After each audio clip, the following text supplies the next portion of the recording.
How's it going, everyone? And welcome to another episode of No Excuses with your favorite show host, RSL. Arian. And Volasal, we're here to bring you the latest news and commentary on the video games industry for the week. Full strength this time, although I'm still ailing a little bit. It's not nearly as bad as last week, so, yeah. But, yeah, it's been work hell for you, so... Yeah, I'm pretty exhausted. Yeah, it would have been bad enough if I was actually on top of my game, but this week, having been sick at the same time was really quite awful to try and endure.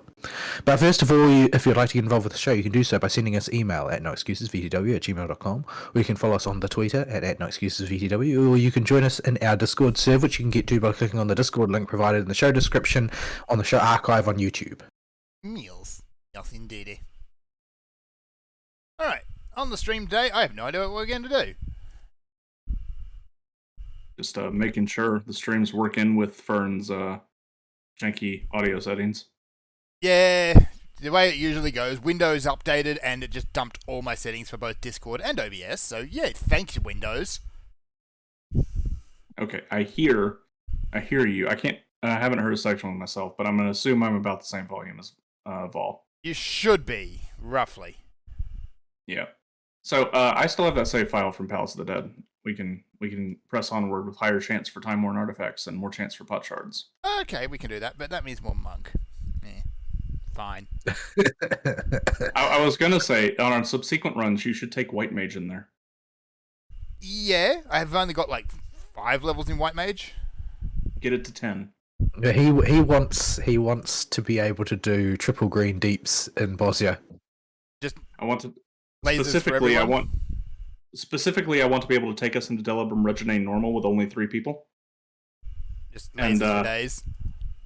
Well, it's not lasers with that. It's flowers that explode for very high triple-digit damage. Conjurer is level 20. Okay.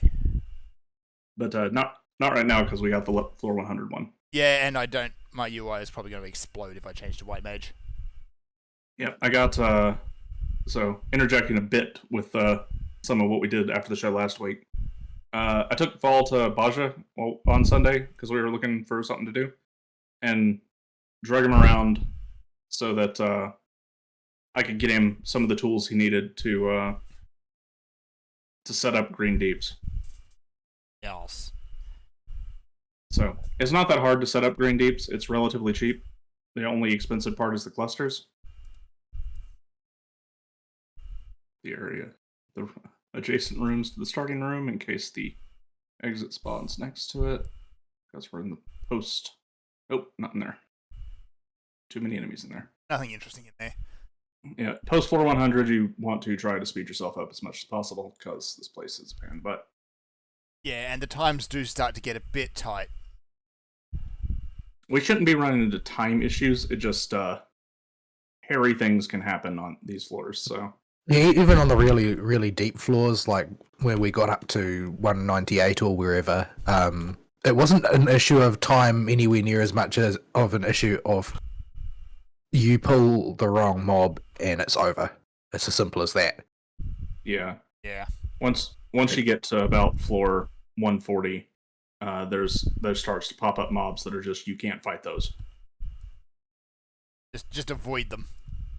Yeah, it's like just don't even try. Like this thing is going to try and kill you. Yeah, that's sort of a lot of those high mobs are sort of like full groups only need apply. Yeah, if you see even for some of those, it's just not worth the risk. Yeah, if you see an Anzu or a Flood Dragon, the correct answer is no. Just no. Alright, let's dive into our Rex then, and my week, it's been a work hell much.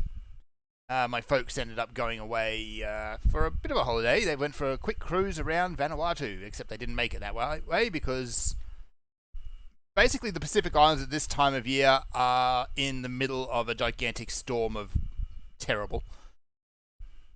Like a literal just storm. Tropical storm season. Yeah, you're just That's not going to get there. It's a bit of a daft time to try and plan an island cruise, to be honest. Yeah. Well, usually if you go early enough in the season, you can get away with it. There is someone else in town, actually, I spoke to the other day, who is going to do one over Christmas, and that person's playing with fire. At least the cruise company was good about it, gave them some extra credits for their next cruise and all that sort of stuff, which it's fine because they're going to do more cruises, so yay. But anyway, while they were gone, I was basically running the place by myself, so yay. No sleep and paperwork at first thing in the morning, and people's shenanigans. Gotta love running them family businesses solo. Yeah.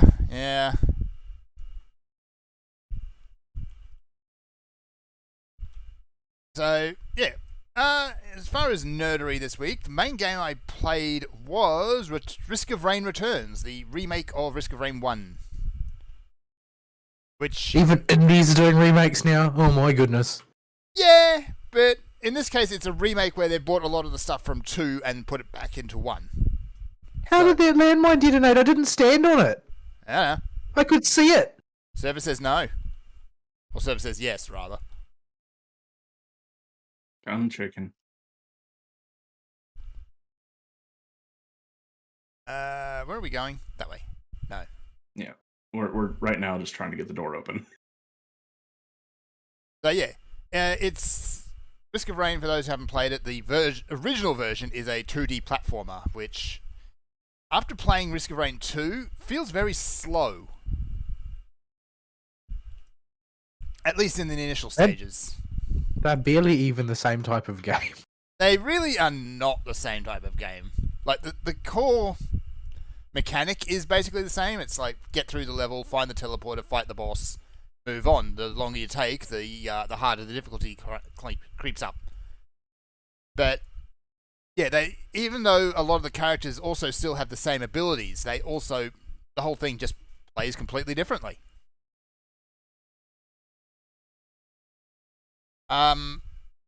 I haven't unlocked it, but yeah, in Risk of Rain 2, I ended up maining Loader, who is basically grappling hooks and turns itself into a wrecking ball, and is a ridiculous amount of fun.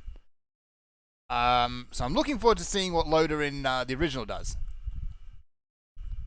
But I haven't got that far yet, because I haven't gotten very far at all. That game kicks my ass. I've unlocked a few items. I've unlocked a few more survivors, some who are good and some who are really not. One of those examples is Acrid, who is a kind of a lizard thing you unlock by fighting it. Once you find its cage, you let it out, you fight it, you unlock it that way. In Risk of Rain 2, it is a lot of fun because you just start spreading dots around and then run away by basically somersaulting through the air and landing in an explosion of poison. And it's good fun. It's not very good in the old format. You end up spreading poison globs on the ground, but your primary attack is a very short-ranged melee swing. Which it is in 2 as well, but in 2 it at least cleaves. So, more often than not, you get yourself killed just by going in to try and land your initial poisons. So, on the other hand, though, the starting characters, the Huntress plays basically the same, and the Mercenary, I think he was called, I found him a lot more fun to play in 2D. So yeah, there's value in playing both games. They're very, very different, and you can get a good time out of both. It's also fairly cheap, so there's that too.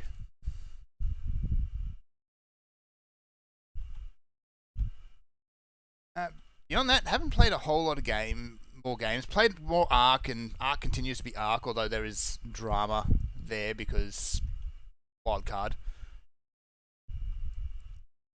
You pulled the yeah, thing. I did.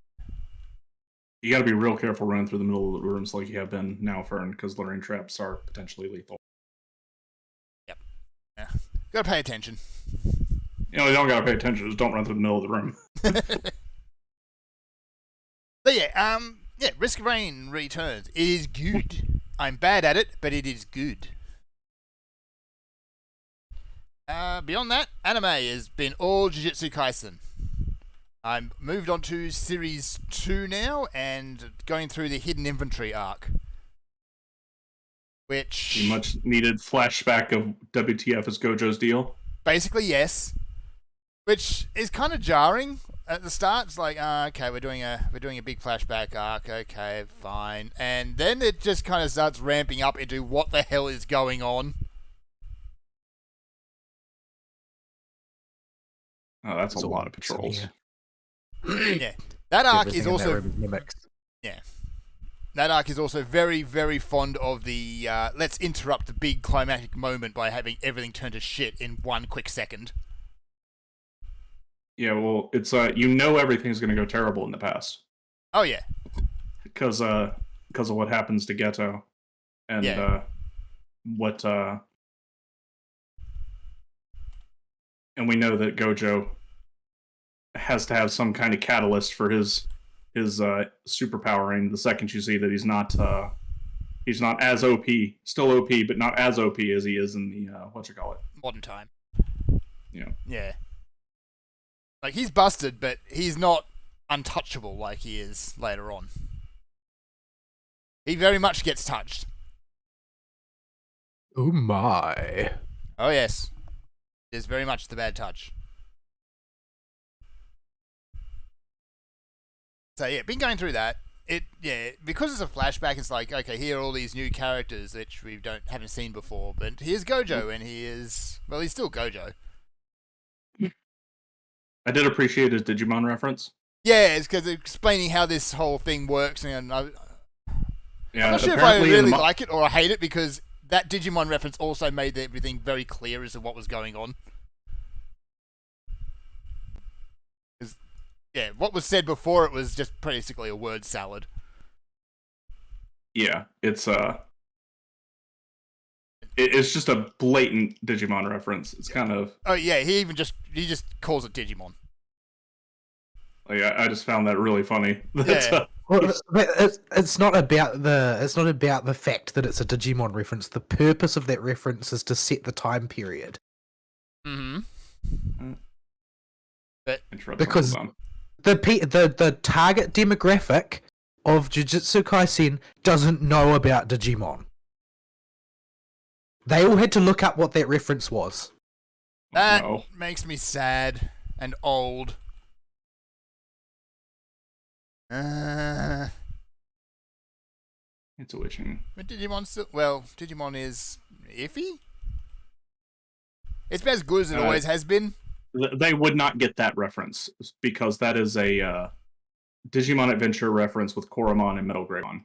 Yeah. Yeah, that was from the very first season. That was the thing that he's referring to. Which I don't think they did in the remake or the retelling of that story, because the retelling is a lot darker. But it also I haven't watched skips a lot of stuff. Yeah, I haven't watched the updated Digimon Adventure. Yeah. When they decided that the movie The Last Digivolution was a good idea, I kind of gave up on keeping track of new Digimon stuff. Go and watch the redo of the first series. It kind of follows basically the same story beats, but it tells everything in a much different way. Well, because it was written for nostalgia purposes, and the people who watched it originally have moved on. Yeah, and they've grown up more particularly. It's not designed for a revival of the original phenomenon. It's continuing an older phenomenon. Yeah, so it actually ends up, it skips a lot of the really silly stuff, like that whole Shogun Gekamon bit. You know, the bit that 4 kids butchered, as only 4 kids can. One Piece opening song? I mean, they had their moments. I'm just gonna say it. The Digirap might be one of the greatest things to come out of there.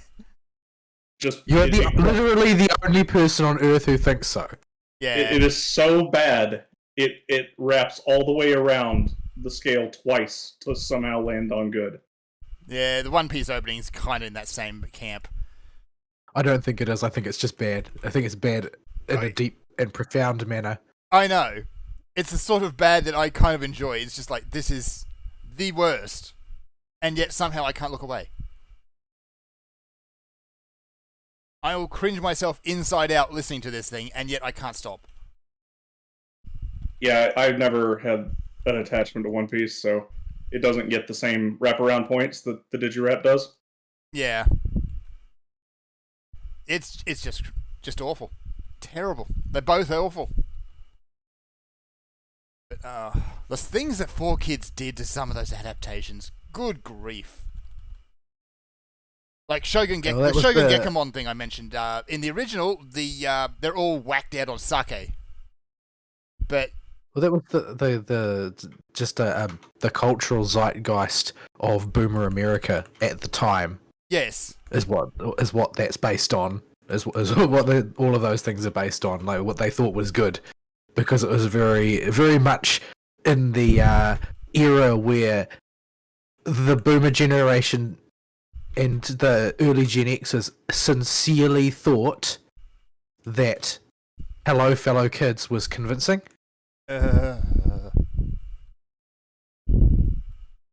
Like everybody was Headmaster Seymour in that that meme about no, it's the kids who are wrong. It's the kids who are wrong. Yeah.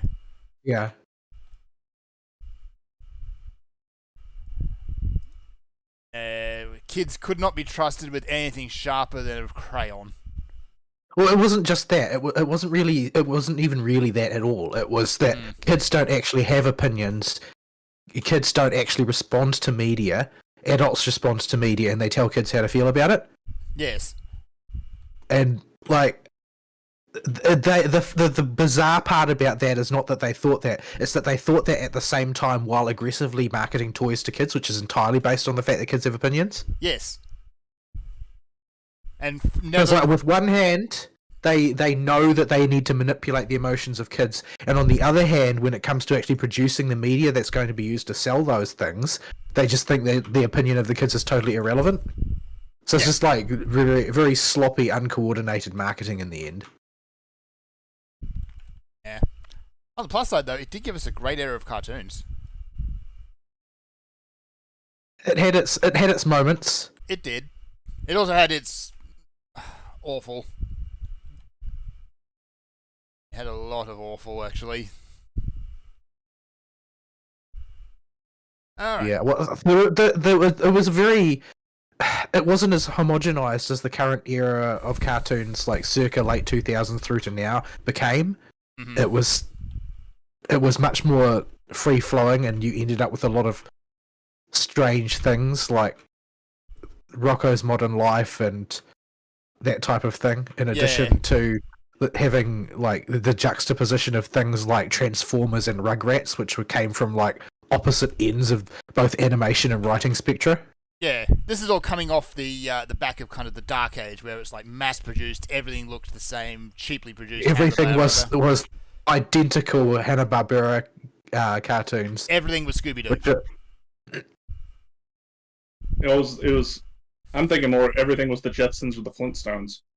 Well, the Jetsons are the Flintstones, just in space, except without the cigarette commercials. But their intuition and go like, grab that one we left. Scooby-Doo had how many clones?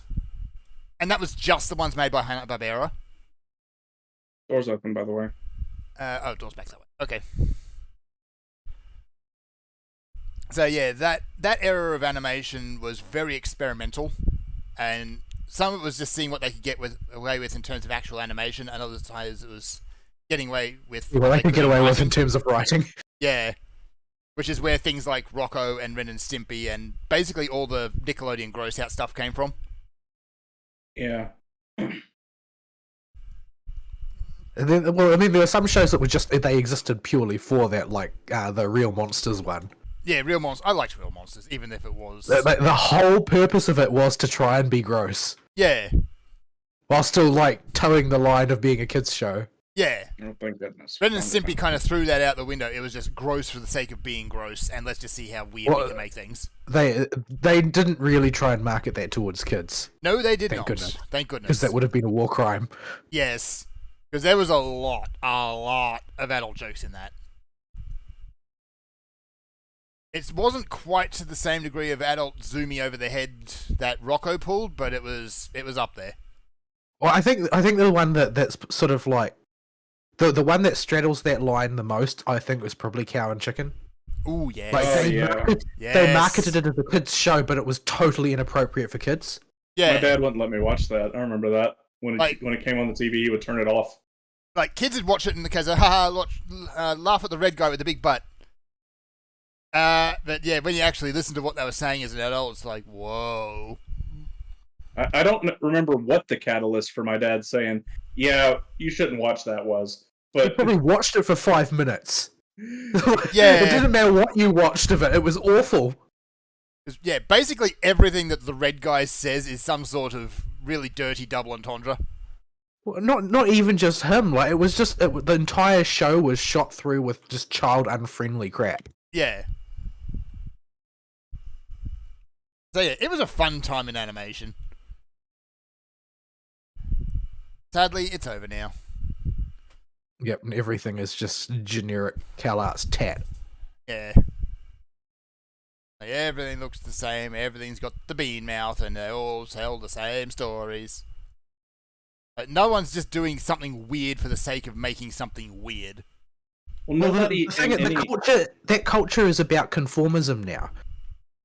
Like, that's the thing, right? Like, that sort of art scene in the animation industry, it was sort of like how, you know, the metal scene used to be about, you know, rebellion, and the punk scene was about rebellion, and so on and so forth. And all of those people, nearly all of those people, grew up to become ultra-conformist, rage on behalf of the machine boomers. But yeah, like Nine Inch Nails dude coming out there saying you need to do what the government tells you to do. The animation industry moved on from that experimental era, and now the entire culture in charge of production is all about ultra-conformism to a certain particular set of values. So they're basically self-selecting for incapability of producing anything interesting. Yeah, not to mention the media sphere as a whole right now is incredibly risk-averse, and experimental crap is the exact opposite of that. Well, you say they're risk-averse, but in their risk aversion manifests as incredibly high risk. All you have to do is look at the Marvels. Like, the Marvels is a manifestation of risk aversion, resulting in what an extended period of risk aversion does to a medium. Yeah. Yeah, hasn't that been a nosedive, that movie? Ooh. I was expecting it to be bad, but wow. It's not just that it's bad, it's that nobody watched it. Like, the sales are way down. And like, it's a huge commercial failure, and so were most of that particular sequence of movies preceding it. Yeah. You know, like the Eternals and those ones. Like, it's just a horrible failure. But it's all a failure based on what happens when you run with risk aversion. Like, risk aversion manifested the cinematic universe as an ongoing phenomenon.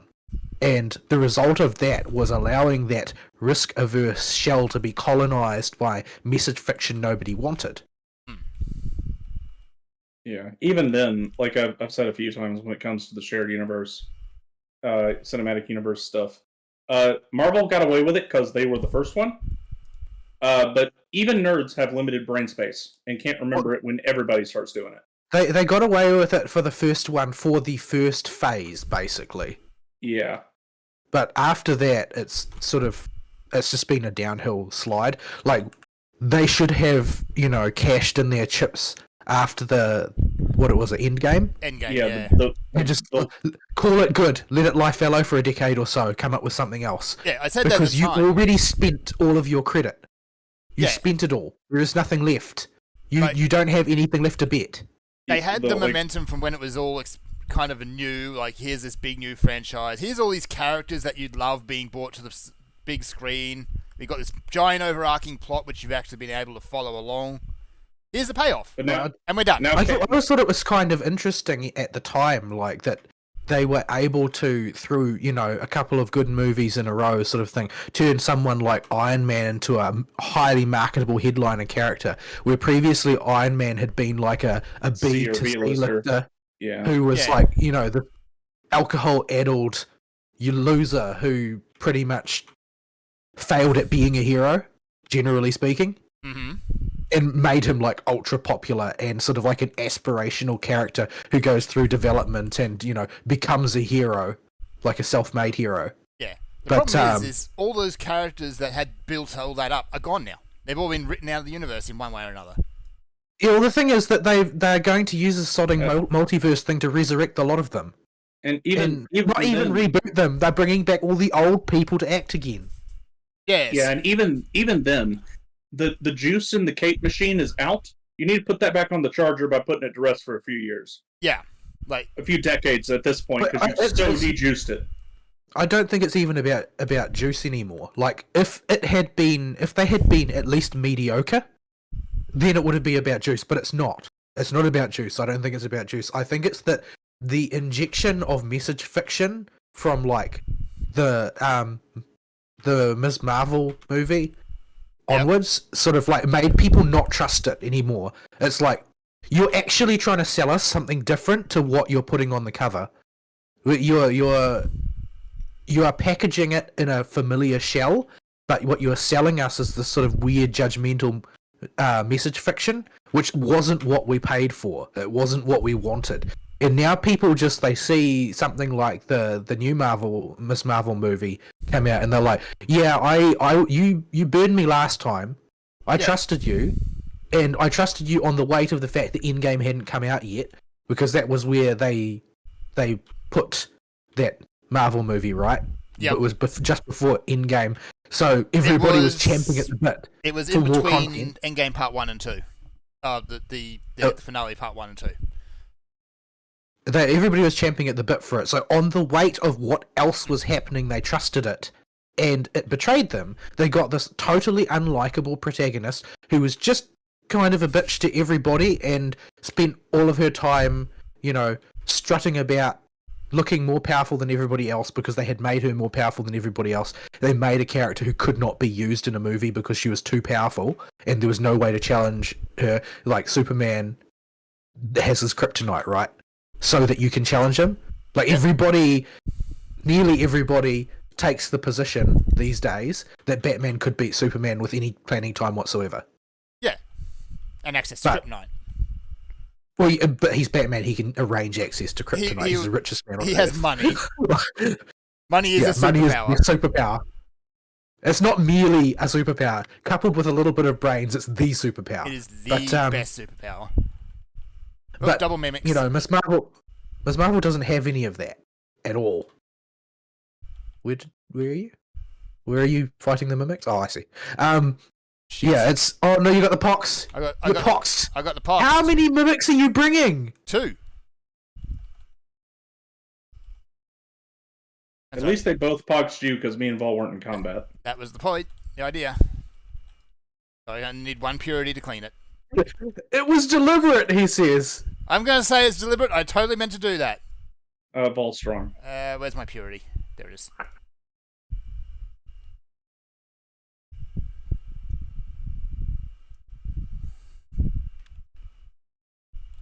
But yeah, I think that there's a lot of broken trust there. Oh, and yeah. It's like with so many things that we're seeing in the industry now. Like if you look at Blizzard, for instance, in the entertainment industry, the problem with Blizzard is not just that their content is bad; it's that their content felt like a betrayal. Yeah. Like especially in the case of Marvel, they've gone through and they've been stripping out things that people love. So it's not something as simple as you need to give it some time for people to rest. It is more that you need to not only give it some time, but win back that lost trust. Yeah. By doing something that people can will take as evidence that you are still capable of putting out good content. Yeah. If they'd let Endgame happen and then just let it rest for 5 years while they planned out the next big arc and then came back to it with a new series of movies, I think they would have done all right. But they didn't do that.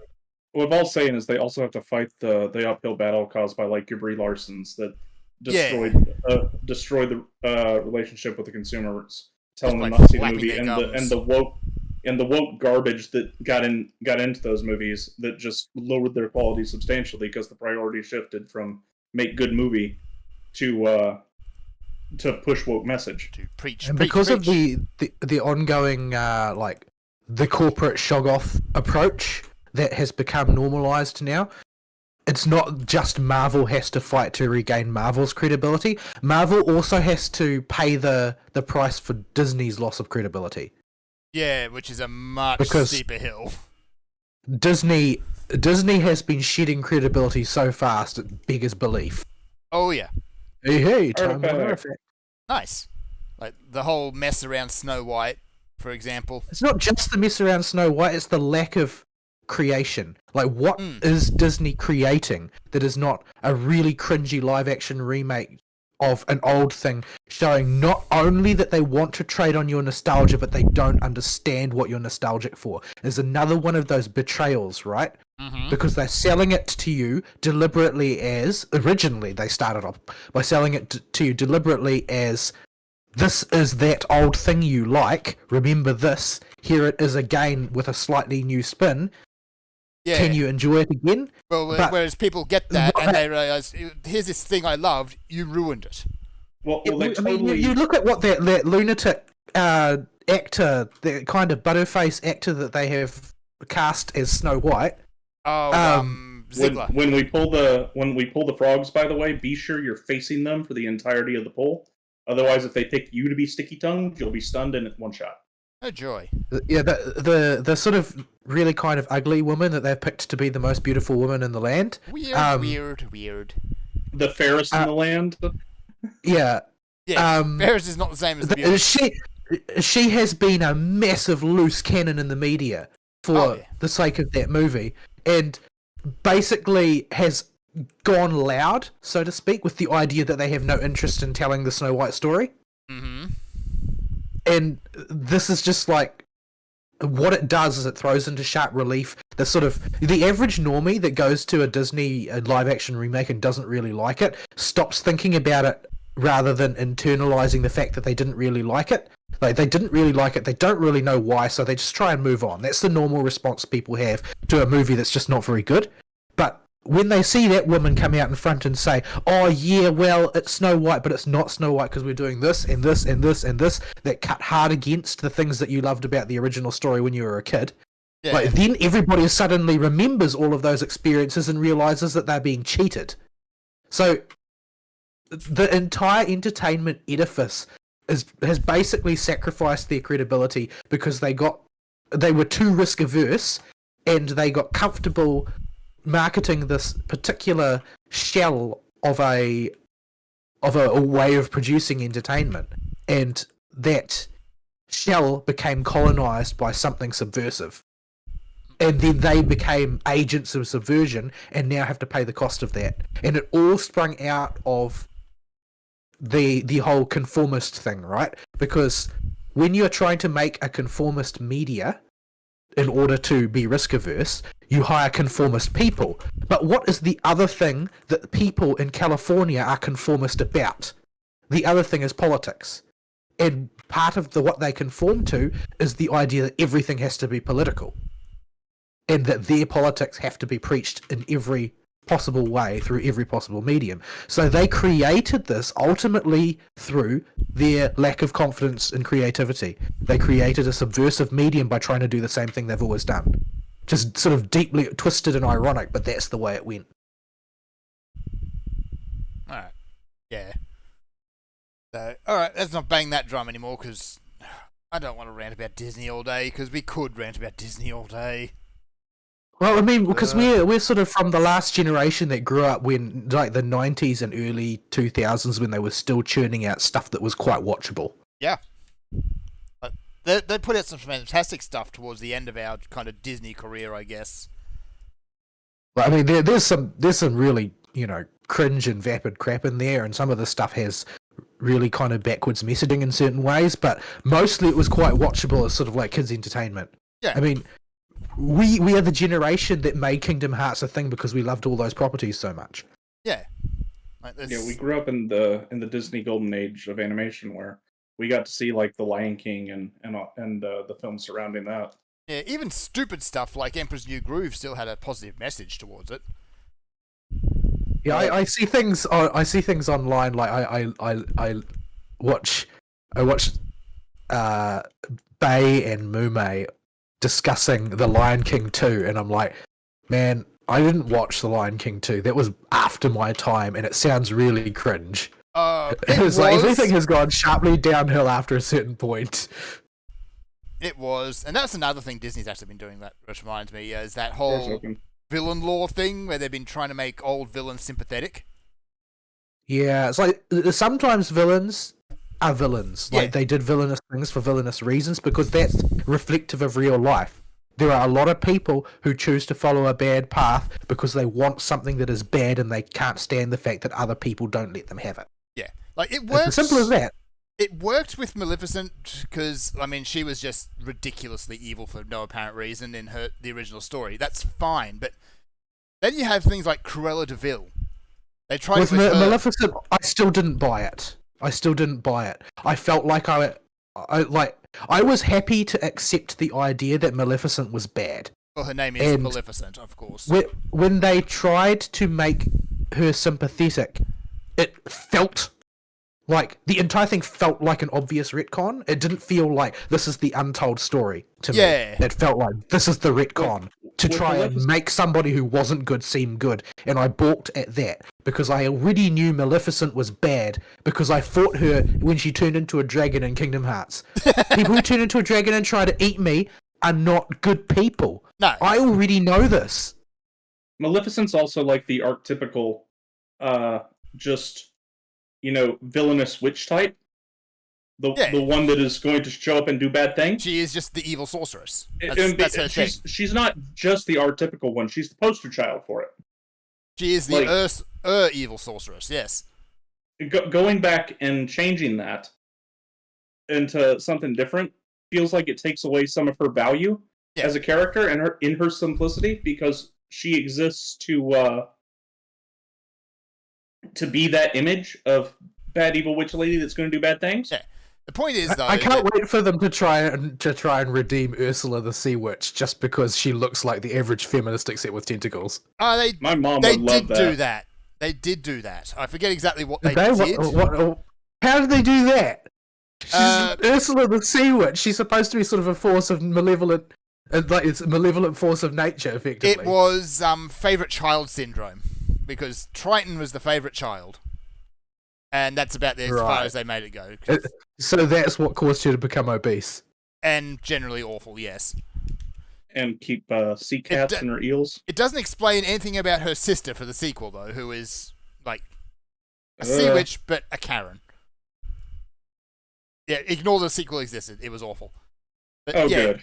When they tried to do it with Cruella de Vil, it's like she was wronged, or a Dalmatian looked at her funny as a child, and now she hates Dalmatians. That doesn't mesh at all. Killed my parents.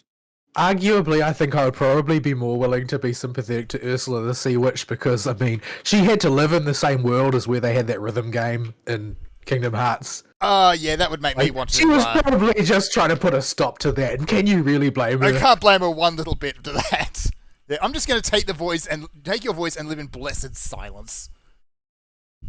But you people just won't stop singing. But anybody who's had noisy flatmates would sympathise. Yeah. But, my mother would love if Ursula got just canned. Forget making her sympathetic and everything. I've heard so much about how much my mama hates Ursula ever since The Little Mermaid came out. I liked her as a villain. Her name's because her name's Ursula as well. So while she was teaching preschool, she heard no end of it from her coworkers. Because it would have been just at that era. Yeah, where it would have become the big thing during her career. That's why she switched to using her middle name. Yep, that's fair. Realistically, my mom to use a different name. Realistically, Disney does a cruel thing sometimes without realizing it. Yeah. But so anyway. Well, I feel like we're old enough that we're allowed to just meaninglessly ramble about the past. I guess. We also have no articles in the article prep this week. We are in the pre-announcement doldrums again because we got all the award shows about to come up. Yeah, I keep seeing announcements about the Game Awards nominations. Like that's the week we're in, sort of thing. We'll come back to that for the news in the news article though, news section, because we got to talk about something there. If we get there at this rate. All right, so that. It's an ongoing phenomenon that overlaps with video games as well. Like the meme for the week that I've observed through my sort of like, I've actually found that Elon's new algorithm for delivering random tweets that are actually sort of relevant is actually pretty good at sending me stuff I'm curious to see. But like the meme for the week that I've been fed by my Twitter algorithm has been that there are more Last of Us remakes than there are Last of Us games now. Huh. Well, alright then, yes. Because that's the era we're in. The death throes of a civilization. He pointed that out, and it's correct, and I hate it. Anyway, I forget where we led off on my week, so I'm just gonna leave. We're talking about anime, Jujutsu Kaisen specifically, and we just sort of wandered from there. We just kind of wandered, yeah. Unfortunately, I've kind of fallen off on a lot of the newer stuff. I think I might just let the backlog build up.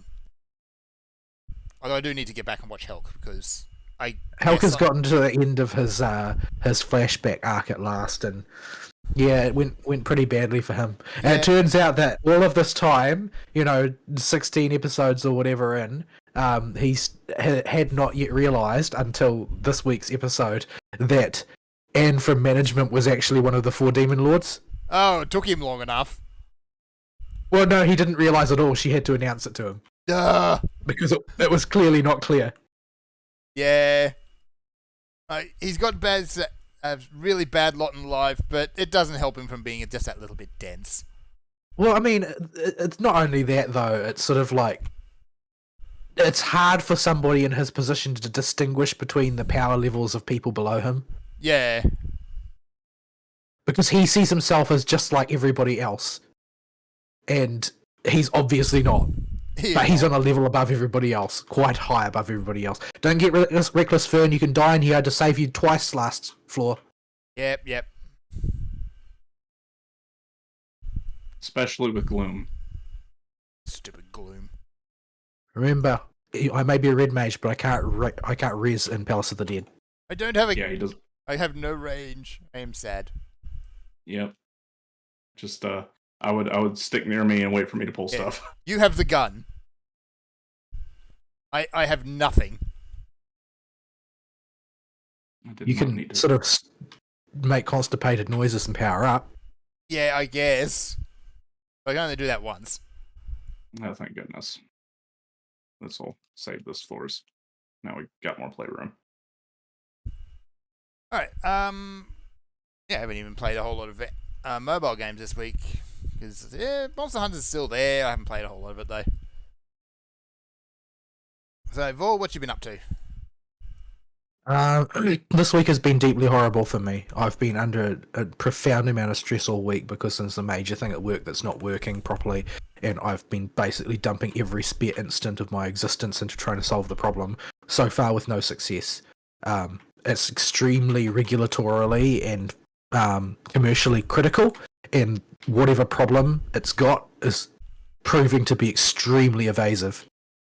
And so I have not been sleeping properly because unfortunately, even if I can't do anything about it, I'm the sort of person who, if a problem is left dangling and unsolved, my mind will just buzz on it. It will spin its wheels in place indefinitely, and I can't quite get a handle on it most of the time. Like, I can, chant to myself over and over, stop thinking about it, you can't do anything about it from home, you need to sleep or it's just going to get worse, and I can't do it. So, yeah, it's been a really rough week for me, not to mention that I've been sick at the same time, and we've got an audit coming up, and I only get a 1-day weekend, which is this week, because I've got to be back in at work early for the audit, and so on, so I feel overly stretched and totally mentally burned out, more so than I have since my thesis. So I don't feel very good, and I didn't get to do anything for entertainment all week because I was sort of at work till like after 8 every evening. I'm sleeping. So yeah, it's been horribly rough. I don't really have much to talk about in terms of games because I essentially didn't play any. There's an ongoing event in FGO right now, but I've barely touched it simply because there's not enough time in the day. So I'm going to be playing catch up on that one. I probably won't manage to complete more than the basic story of the event. But yeah, and I think that we're in for a rest week in Blue Archive because I think they're immortalizing the first summer event next week, and I think Tunguska Sanctuary is about to come out on FGO after the current event. So yeah, there's not really much I can talk about in terms of games, and there's really not much I can talk about in terms of anime either, since, you know, even if I have kept up with them, I'm not really in a mental state to digest anything that I'm watching on any particularly deep level. So yeah, other than to say that the trend of incredibly bad CG in Shield Hero continues apace. Oh, lovely. Yeah, I flipped through the episode to see the CG you were talking about. Thankfully, I think bad CG Charizard stays in baby form for most of the show. No, it's when it really gets highlighted when it becomes bigger. Like it just because it's a baby, it doesn't have to do very much, and you know you can get away with bad CG on a chibi character. Yeah. But as soon as it stops being a chibi character, it just starts being, oh boy, I thought that the Spirit Tortoise was bad, but this is next level. Oh, it's worse than the tortoise? No joy. I think it is. The tortoise you have to keep seeing. I'm pretty sure the dragon turns back into baby form and stays in baby form most of the time. So they probably well, I say that. They've cheaped out on the CG in that show a lot. Yes. I mean, it works for things like that are supposed to be super clean, like the magic effects and that sort of thing. Yeah. Like, that makes sense, but you can't then port that super clean over to anything else, anything that's supposed to be alive or realistic, because it just ends up looking like PS1 CG animation. I think that's being too generous for that turtle. It's being cruel to the PS1. No, because the turtle reminded me. The reason why that I thought the turtle was bad is because it reminded me of the CGs for Juggernaut in Legend of Legaia. Oh, when it breaks the wall and you see its big, ugly PS1 fully rendered face. Yeah, because it's like giant, slow-moving, slightly reptilian thing, which doesn't do anything except lumber along and bump into things most of the time. Yeah, that's why I liken it to PS1.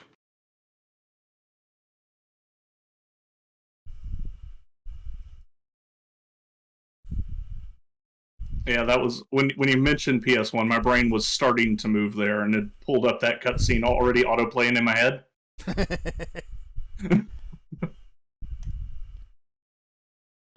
Worst CG in PS1 is actually, for me, is The Legend of Dragoon, with some really unfortunate camera angles.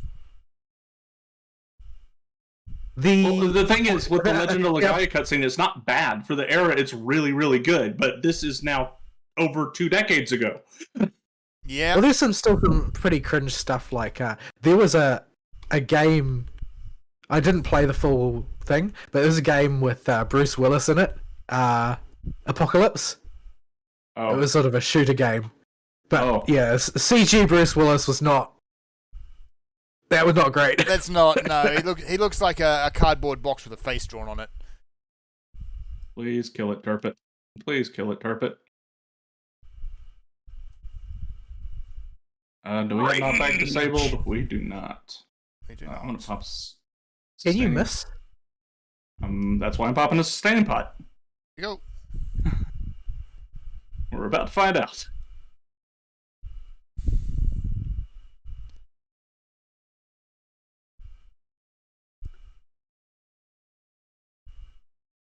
Alright, while I got it, since I can't take it to the next floor, I might as well pop the other stuff.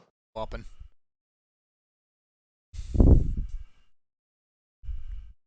Get my bop on.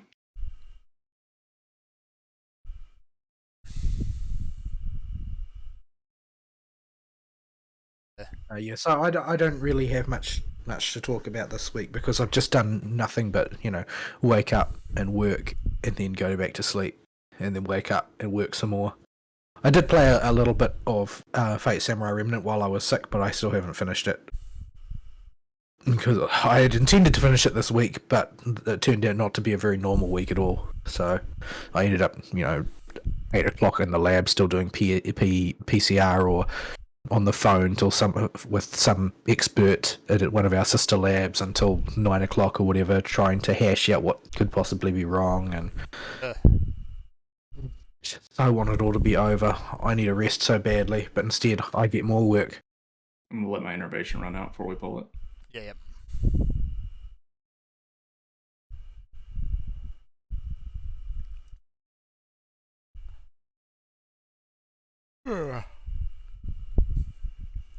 Yeah. Yeah. Work. That's work. Well, you got the audit coming up, so you got government on top of work. Know that feel. Yeah. I feel like it's done purely for the benefit of the bureaucracy and not really with any intention of accomplishing the stated goal. I can almost guarantee you it is. Where these things usually go.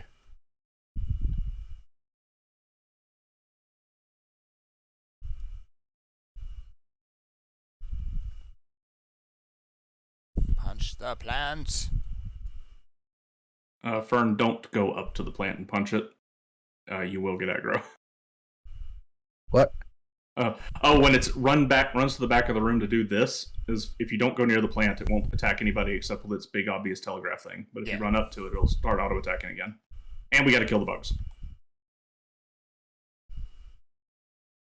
Because they will final sting somebody.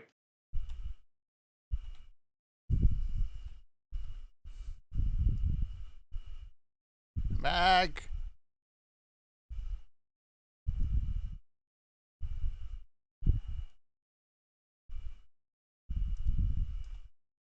Yeah, I got sustaining potions I can burn.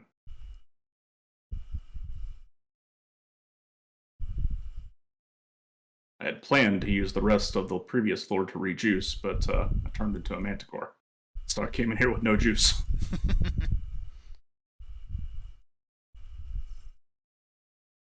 Okay, blow up the weed. All right. So yeah, I basically have to end my week there, I suppose. Although I could probably do with a bit of an intermission because I need to go to the bathroom. All right. This is probably a good place. I think we can take a quick break. Yeah, this muddy, wet cave seems like a good place to take a break. We will be right back, folks. Here's some music.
And we're back. Yes, we are. And we're Yes, indeed. still in this dank, moist, entryless room. Let's go to the next section of the Rave Cave. The sooner we get out of the Rave Cave, the better. But doesn't that mean that we'll get to Harambe sooner? We're probably not making it to Harambe, and we get to skip this floor. Hooray. Hooray. Alright, so Ari, what's your week like? Hang on, I'm turned into a manticore. Oh, okay. So, was Vol done with his week? I forget. Yeah. I didn't have much of a week because I spent most of my time at work. Okay. So I didn't talk about one of the pieces of media I was going through last week. So we're going to take that and we're going to stretch with it. Because it knocks on to its sequel from this week. So,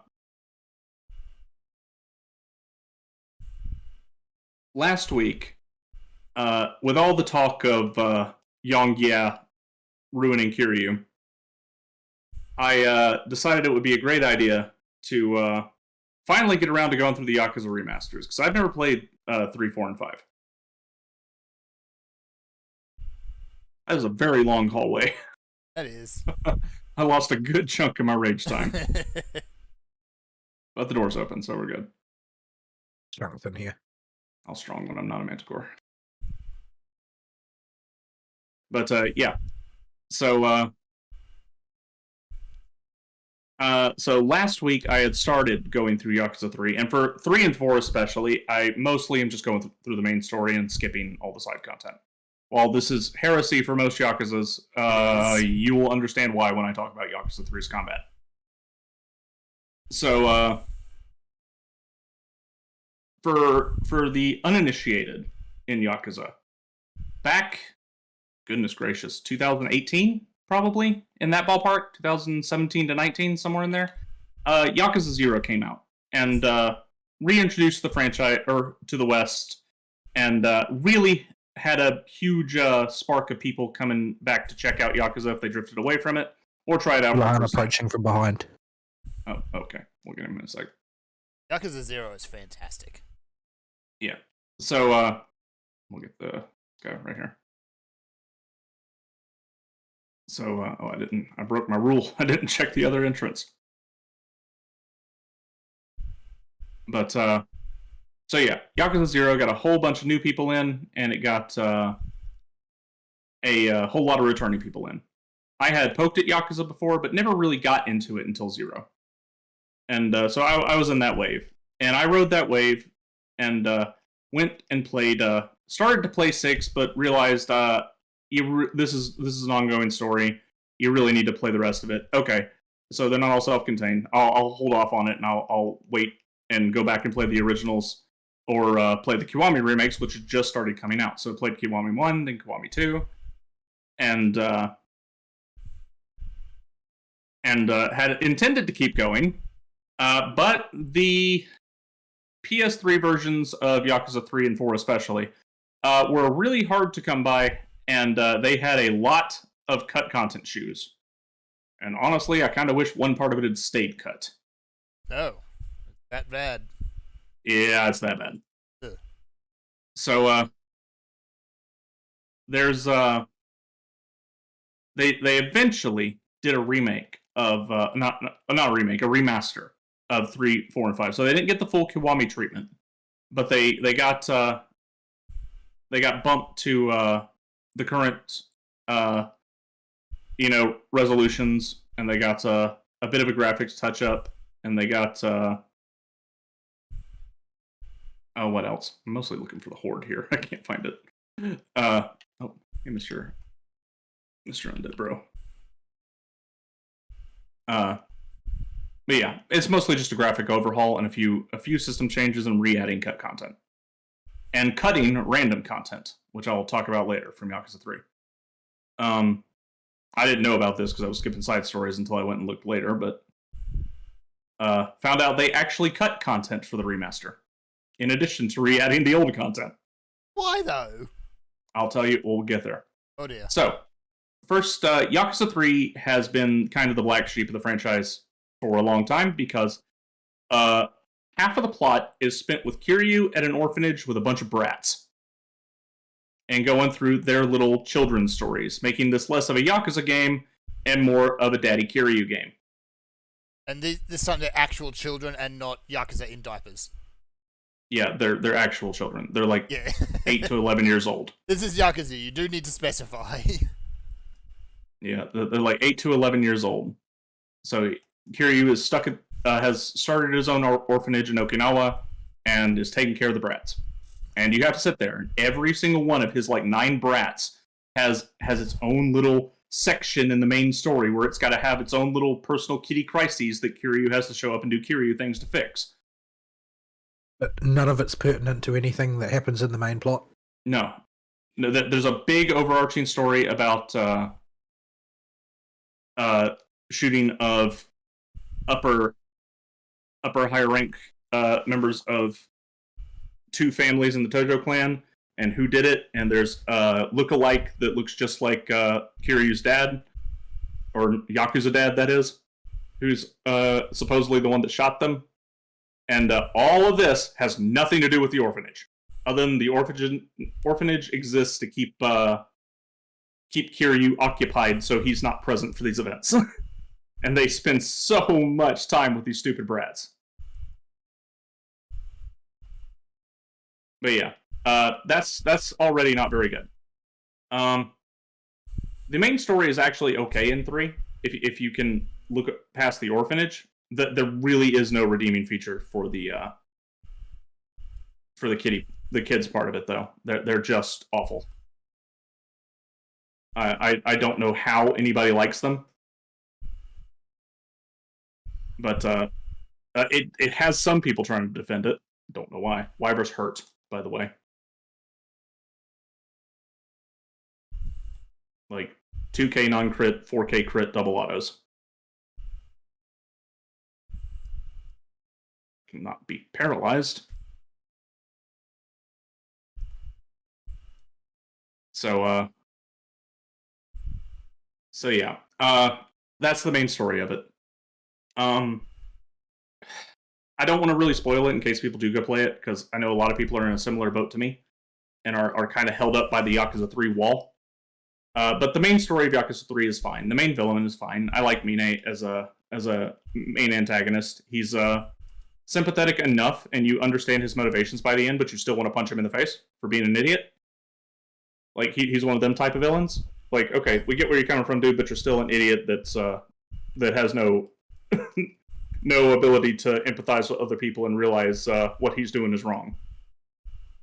So he makes for a good villain, and it has the American CIA involved, which got smiles out of me.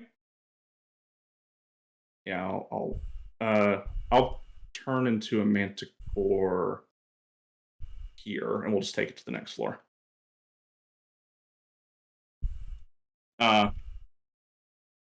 This means you get probably one of the best dragons for a Yakuza villain in Andre Richardson, who is just this blonde-haired guy from America that works for the CIA that speaks in fluent English with a very thick accent. And he only speaks in English. And he's the only character in the Japanese language for Yakuza, I think, that speaks exclusively in English. But his accent is so thick, it's hilarious. So, if you're as inclined towards rage at the American government as I am, watching Kiryu go and beat up the CIA might be enough to get you through the hump. That is what got me there in the end. Maybe it'll work for you too.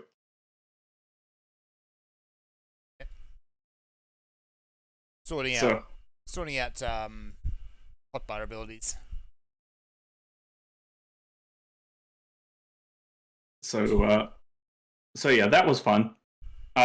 He has a very poignant moment where Mr. Richardson just forgets that he's in a Yakuza game or didn't quite figure it out.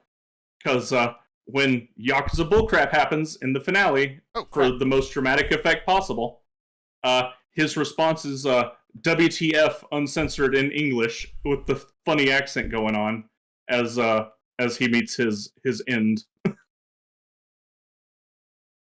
So, good times with that part of the plot. Overall, it's okay. It's a bit necessary to understand how the Tojo clan is progressing. But, Fern, you weren't following the group. Oh, you were back. I was sorting out my hot bars and I got patrol jump spawn on my head. Oh, we got to find the Karen to get... Oh, we got the Karen. Okay, let's get rid of the Minotaur and we'll get you up. Thank you. I'll just kite it. So I'm seeing redundancies in class. I'm not sure exactly why or how. What are you confused about? Perfect balance and formless fist. Formless fist is you pop it so you can start with whatever you want out of combat. Yeah, that's perfect balance gives you your stickers. Oh, I see. Perfect balance allows you to just press anything you want. If you don't have stickers yet, the correct answer is Dragon Kick, Boot Shine, Dragon Kick. Yes.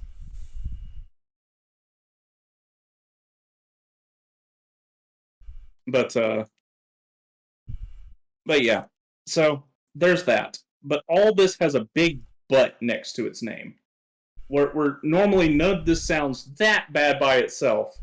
Yakuza 3, as I found out when I looked it up afterwards, has a nickname in the fan community for its combat system called Blockuza 3.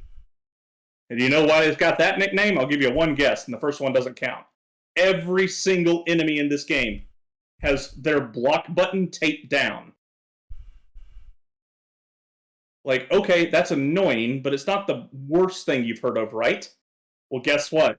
In the remakes, Quick Step is broken.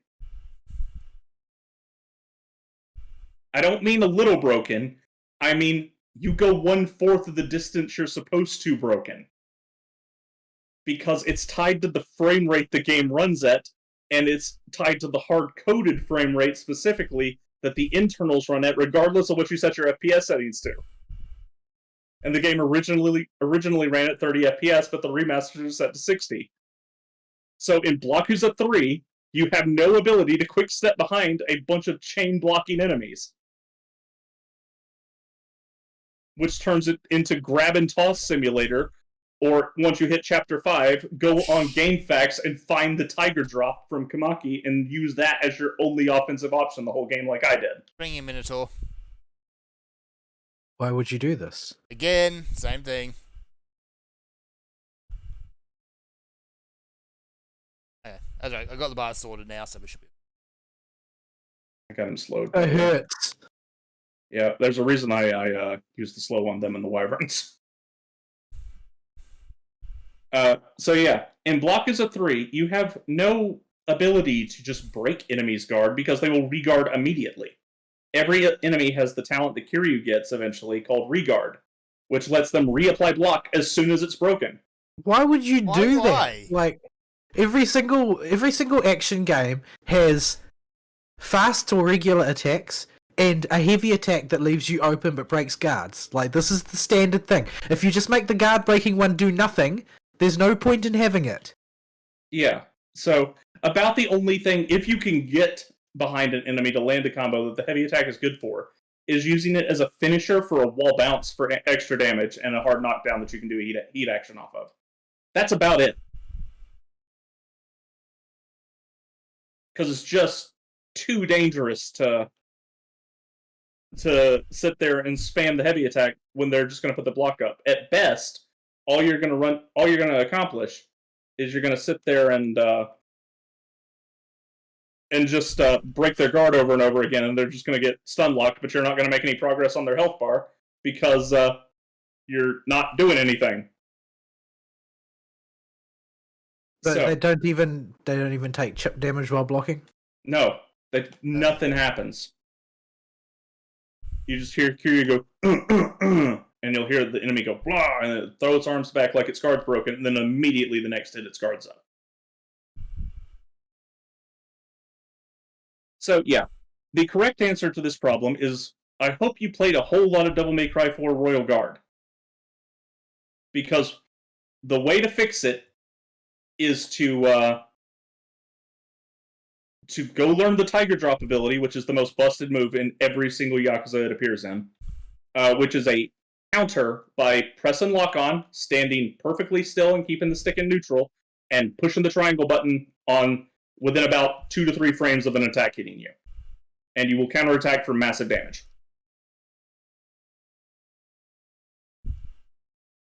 This is just about the only way I could find to start making progress through the game. And here's the kicker in Yakuza 3. The Tiger Drop isn't a hard knockdown on all bosses. So you don't even get heat action follow-ups to it, and sometimes you just have to trade blows with the enemy anyway. It's so dumb.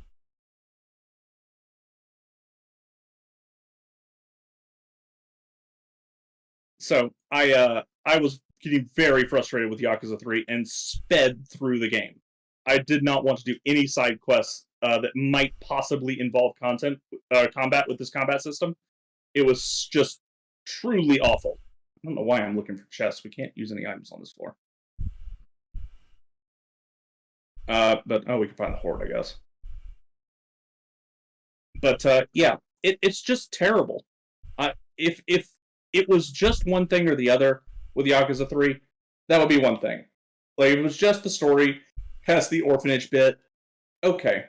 But the combat on top of it being this unfun makes the whole experience just a nightmare. So I recommend people do something similar to what I did, or just play it on easy, and just one-shot enemies with the grab attack that can't be blocked. But it's so pervasive that it's just not worth participating in combat properly at all. Correct. It's that bad. Ruins the experience then. It is that bad. Yeah. So and this is people don't mention the gameplay part of Yakuza 3 the most out of reasons to avoid it. They usually talk about the orphanage and how obnoxious of a plot tumor it is. That it's just wasting time when we could be better served figuring out stuff with the Tojo. But no, Kiryu doesn't look that. Kiryu doesn't look that old, but he seems to have done a lot of different things. He was born in 1970, I think. Yeah. His birthday. Yeah, he was. So he's getting on a bit now. So one of the good bits about 3 and 4 is the way you learn new heat actions. I have a picture.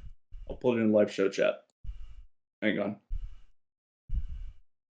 Pulling a picture to live show chat, so be careful while I'm doing this. That's a good way to track Minotaurs.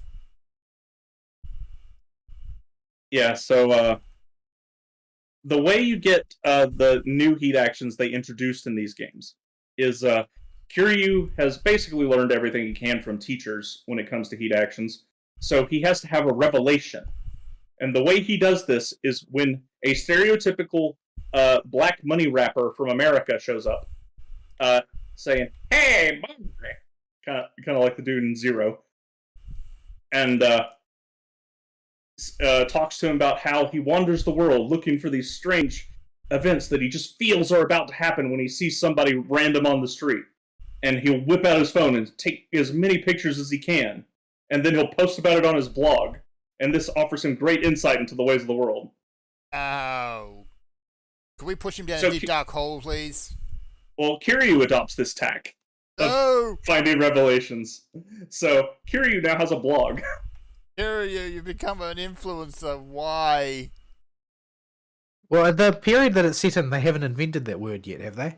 Yeah, it's not. It's like late 2000s, early 2010s. Okay, so it's pre the societal tumor days.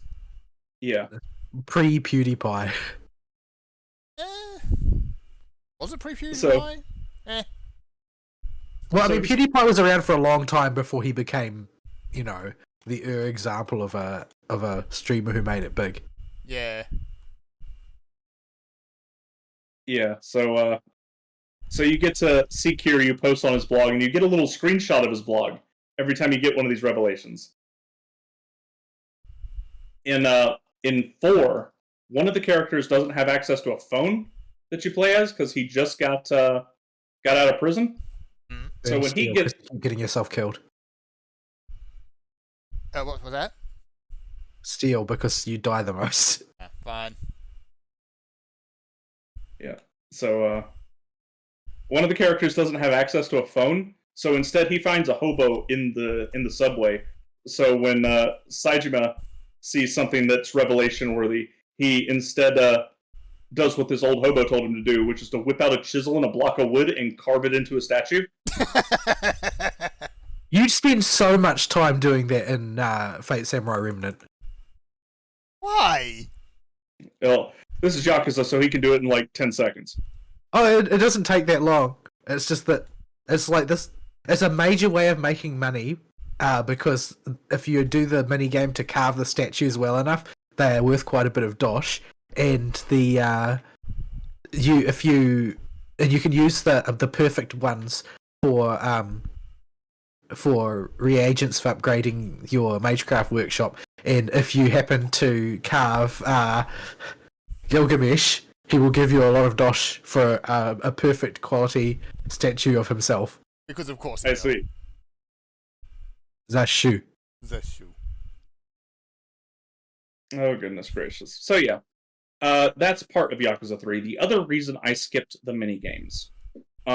The very first minigame you unlock is the Hostess Club. That's the first big, unique minigame that isn't, go to the Mahjong parlor and try to remember how to play Mahjong. Or something like that. It's, if you played Zero, right, Fern? I did. I loved Zero. Remember the Hostess minigame and that, and how it was really in-depth and had a whole lot of mechanics that all fit together nicely? Yeah, and you could spend hours just doing the Hostess minigame. Yeah. Its original iteration from 3 rather, is awful. Oh. Like, truly awful. I'm not touching that chest until this wears off. But, it is, literally, you find a random girl on the street, say, hey, you look like you could be a hostess. And, now we'll take a lust into the next room. I'll have Vault transform and grab it, and we'll get in the teleporter. But, you drag her back to the club, and then you teach her how to be a hostess. All her stats start at D rank, and you need to get them all to S. And the way you get them up is you can only raise them during shifts, and you will have 3 shifts per round with each hostess when you send her out to go take care of clients. There is 0 interaction with the hostess while she's doing this. She is going to just either roll well and get a dude or a table of dudes that request her, or she's not. And it'll depend on her stats and what the customers want at that particular time. And between every round, you go back to the dressing room and you play dress up. My frog wore off and then I fell asleep. Yeah. Instantaneously. That was rude. He got all 3 of us. Yeah, that Sharp's range is huge. Yeah. But yeah. And the way you get her stats up is between the shifts when you send her out, you can train her in a particular discipline, either looks or smarts or charisma. And doing so has a chance of like a 20% chance to raise her stat a little bit, not even a whole letter grade in that particular stat for her. But it will also dramatically increase her stress level and make her not show up for work the next day if you get it too high. Oh, I walked into a wall, Ifiggy. You did. This just seems like a very bizarre way to put a minigame together. And what's better, you can't just leave and go right back into the dressing room to end the shift. No. Kiryu has to walk down the floor like halfway through the cabaret club and then turn around and go back to the dressing room.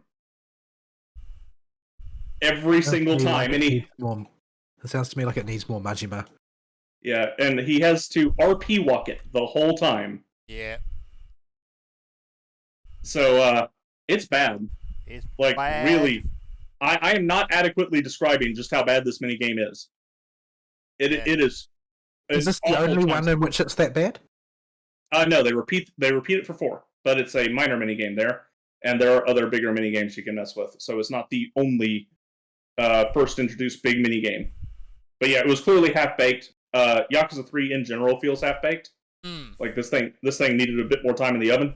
That was probably the problem. I think that they may have rushed it out the door. All right. Well, turn into a Succubitch. Erg. But no, the mini games in Zero are fantastic. Even the real estate one is like what normally should be something fairly boring. Is go around and buy the estates. You walk up to a building that you want to buy, you kick down the door, and you put a big briefcase full of money in the owner's face. That's how you buy property. Make him an offer. Make him an offer. Cash. In cash. It's great. Whip open the briefcase. Is it worth DPSing in Succubus form, or should I drop form as soon as the stats drop form once it hits 5? Oh, we got an ice ball smack in the middle that we'll have to run to. I'll just tank it with sustaining potions. We have an ice ball and a fireball smack in the middle that we'll have to run to.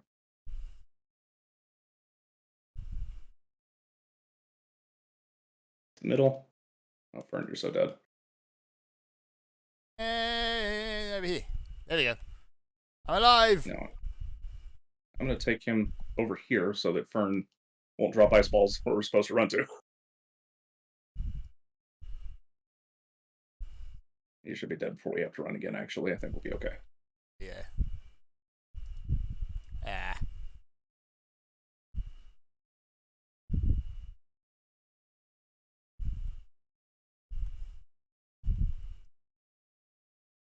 Okay. There we go. So yeah. The minigames in Yakuza 3 are either rehashes of old minigames that are just generic casino games, or they are artifacts. I didn't get one. Or they're the Cabaret Club. There might be others, but I didn't find them. Because at that point I was well and truly done with Yakuza 3. So are you looking forward to trying to woo Kason in the new one? Not particularly. I'm not a big fan of the dating minigames. We're probably going to die on this floor set, but that's okay. Not even the Gentleman's Call Club where Kiryu is scowling into a phone the whole time? That's less of a dating minigame, more of a comedy simulator. It really is. But let's try to be romantic in the least romantic way possible. One of the scary sounding move, like level 5 Petrify or whatever it is these guys have, it's a cone, not a gaze. Ah. So you can't look away from it. You gotta not be in front of them.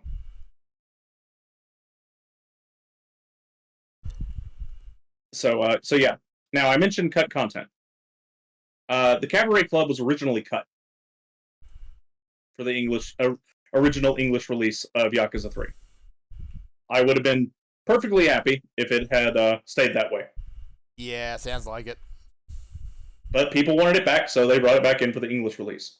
What they did cut was an entire sub-story. A whole series of sub-stories.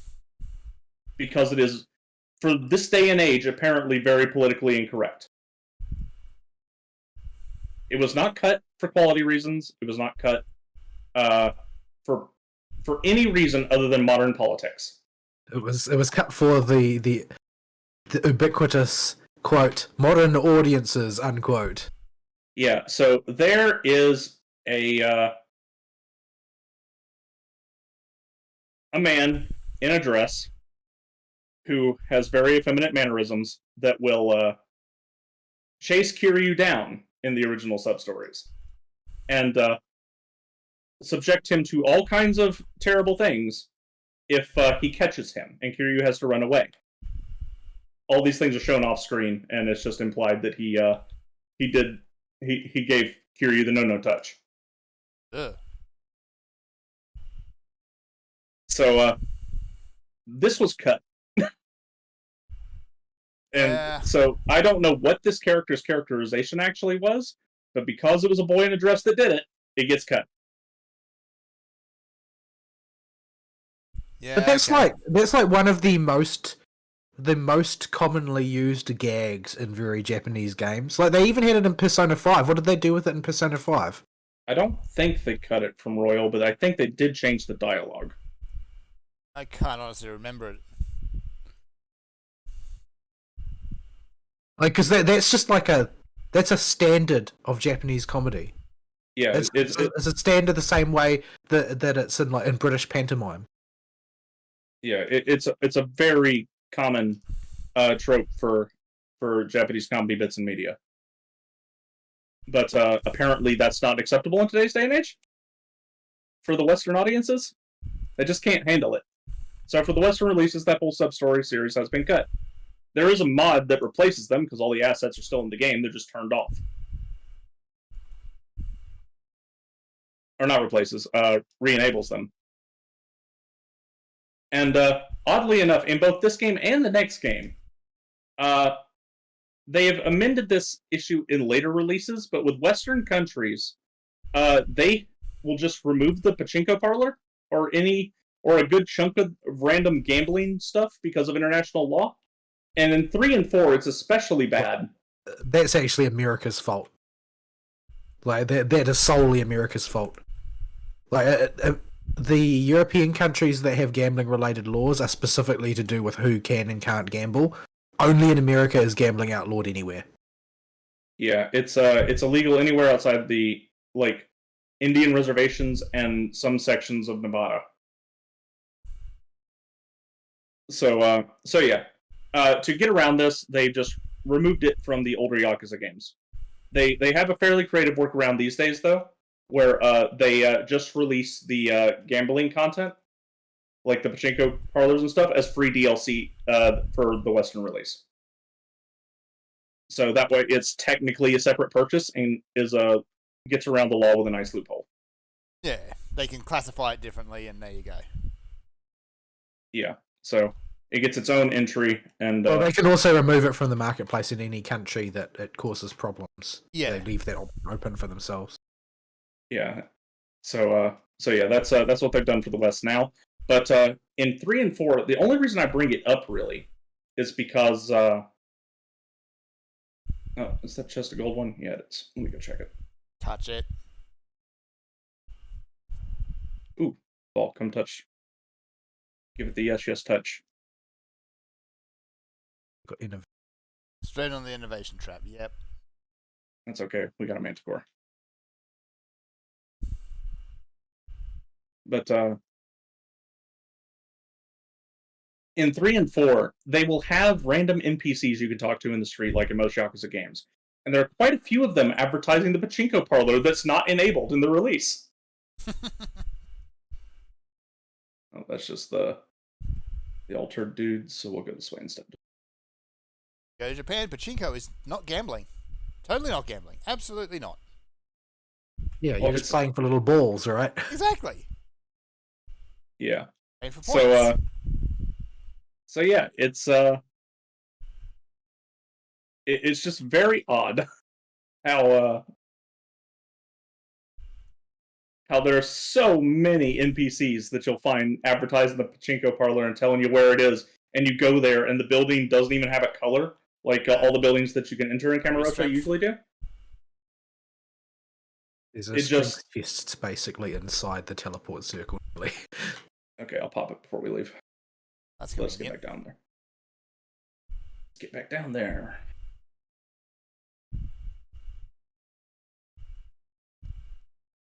Oh, I think this is the boss that's totally free.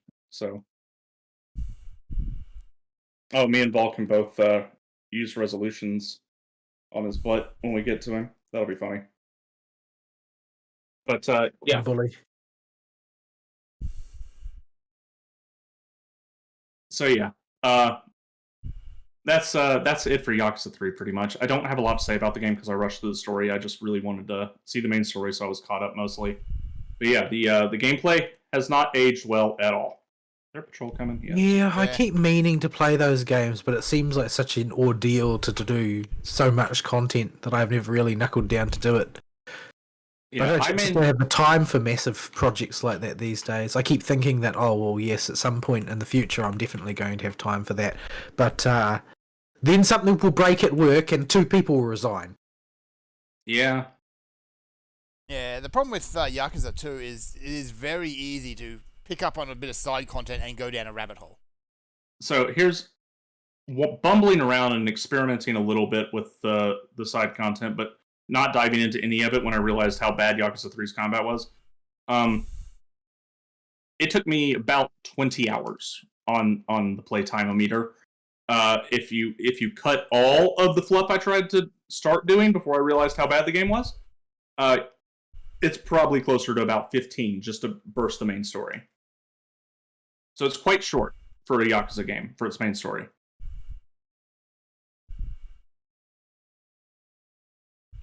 Oh, pigmids. Oh yeah, we need your gun. Oh, did you find a friend? Found the thing.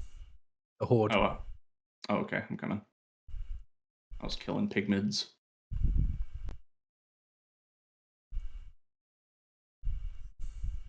Oh, I didn't want to pop that. Oh well. So yeah, but honestly, Yakuza 3's gameplay is so poorly aged and just bad in general. I am debating recommending it at all as a video game and telling people instead just go watch it on YouTube. Yikes. It does take a little bit of the impact out of people like Andre Richardson, and you don't get to personally be the one that beats up the CIA, but and you would deprive people of that pleasure? Yeah, it's a tough call, man. So yeah, that's Yakuza 3. I was basically done with it at the end of last week. I just didn't mention it on last week's show for a reason I don't remember. Probably time. And yeah, that's right. We had a bolt. Oh, really? And I'll take a flight. I want to check the other chest too. Oh, Vol hit the innervate. Cool. What's cool about that? It means it wasn't a learning trap. That's fair. But yeah, so I started on Yakuza 4 this week, and Yakuza 4 is one of two games that's structured very differently from all the other Yakuzas, and that it does not have a singular Kiryu as the protagonist. It instead has 4 protagonists, only one of which is Kiryu, and they each get, well, I say equal screen time, though Kiryu's solo chapters are quite short. And they go with Akiyama, the moneylender, who runs Sky Finance and has a bajillion dollars he can apparently just throw them through the wind whenever the heck he wants. Do the thing? Yeah, let me do 2 things real quick. I'm gonna pop that one.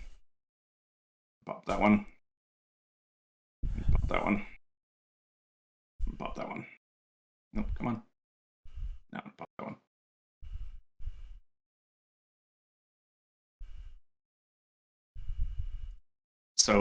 So yeah, he's kind of a cool character. I like Akiyama a lot. He's got a very laid back's the wrong word, but devil may care attitude towards everything. He takes everything in stride and exudes an aura of confidence about everything he does, just because he's cool and he knows it.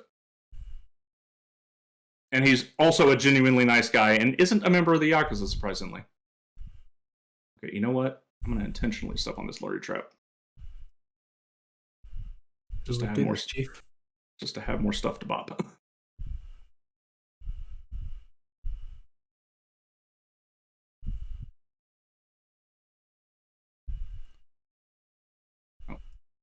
I will restrung.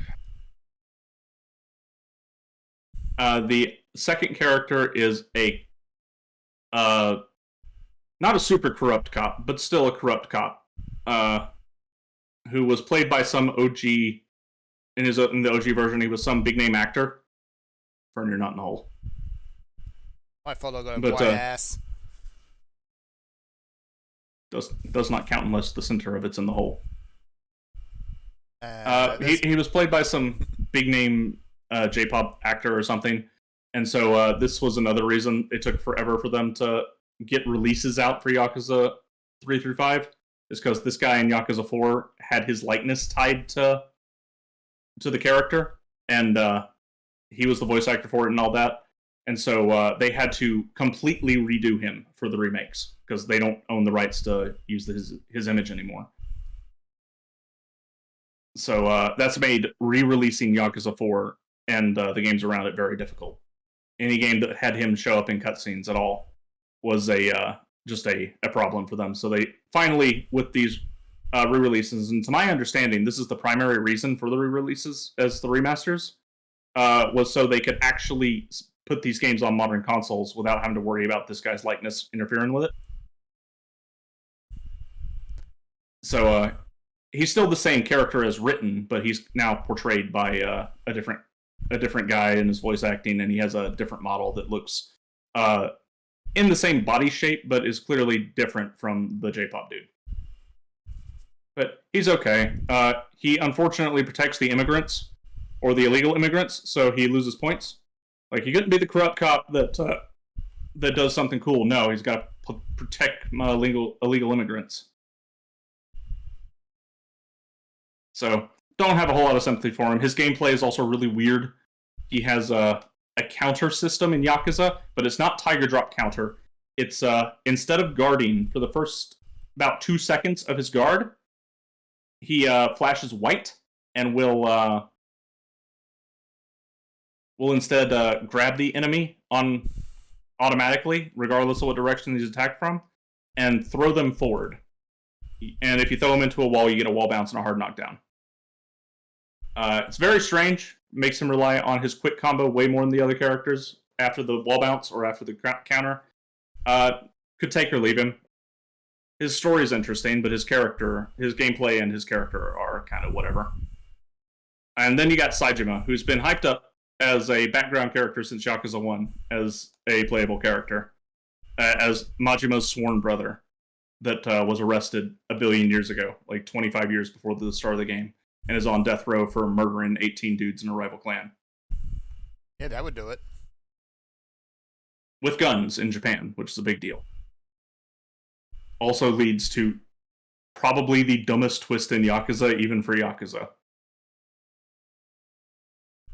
Which is kind of impressive when you think about it. In fact, you don't even have to think about it real hard. But I'm not going to spoil the twist, because it is best if you see this stupid twist regarding the events of 25 years ago from Saejima's story firsthand. It is that dumb. But otherwise, Saejima's a good character. All his character moments are really, really good. He genuinely believes that... and by all accounts he did, murder these 18 dudes in cold blood and just walked into a ramen shop and busted a cap in all their butts. So there's one scene, I'll tell you out of context, where he's at the Coliseum and the florist is doing his thing and making his guest fight for information because they're super strong and everything. And Saejima, he tells Saejima it's going to be a death match. And he needs to kill his opponent if he wants the information he wants. And at the end of it, Saejima won't do it.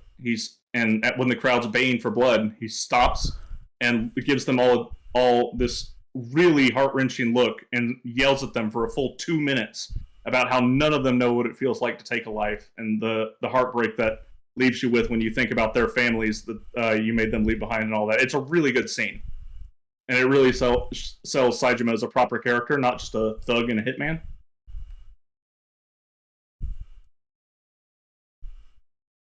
Gosh darn it. Oh, that's just...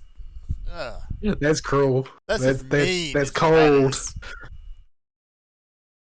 I was standing there for a good, 2 seconds. Oh, yeah. It's cold. I swear those traps move around until observed. So, yeah. And then Kiryu is Kiryu, and he shows up to do Kiryu things in the very tail end of the story. Alright. So yeah. That's Yakuza where I'm at so far. Haven't finished 4 yet, obviously. Just started it this week. It's going pretty quick, but I'll probably have it done by next week if I keep going. Because I'm mostly ignoring the side content again, though I'm doing a little bit more. I'm at least doing the training masters to get some abilities for the new characters to see how they play. And sticking my head in a couple of the new mini games, but I haven't done enough with them to comment on them yet. So yeah, and you play them in sequence. You'll go one character story to the next. So and when you swap characters, they don't share anything. So any gear, any locker keys from around town, any dosh, all that stays on the character when you leave them behind at the end of their section. So get used to buying everything 4 times.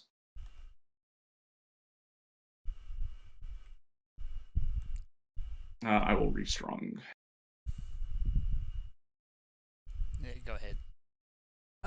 So yeah, that's me really stretching the Yakuza talk. But yeah, that's pretty much where all my free time has gone for the past 2 weeks. That hasn't been, check the Eureka tracker and see if anything high value is up in Pagos.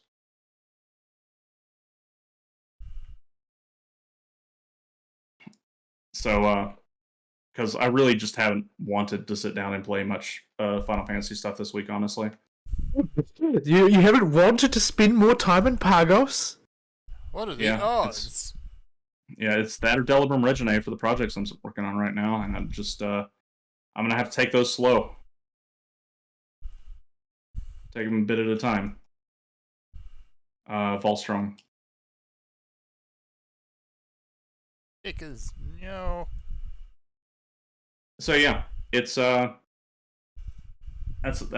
that's all I got for that media. I don't think I've watched any anime or even kept up with any anime. Yakuza, because of subtitle, I can't do something on the other monitor at the same time, so can't listen to an audiobook or and because it's story heavy, can't put on YouTube videos, can't watch anime at the same time, and it's not exactly a grind thing when you're just going through the main story and seeing story beat to story beat, so there's no downtime there to grab any extra media. Yeah. So yeah, I don't really have anything else. It's been not as bad for me as it has been, it sounds like, for Vol, but it still has not been a slow series of weeks for me at work. I've been quite busy. On Friday, because my sister's working with us now, we were kind of blackmailed into it. How's that going? So because that's ongoing, she only works 3 days a week because she's part-time, don't you know? And so she doesn't work Thursdays and Fridays. So this Friday, she messaged me in the middle of work asking what she missed.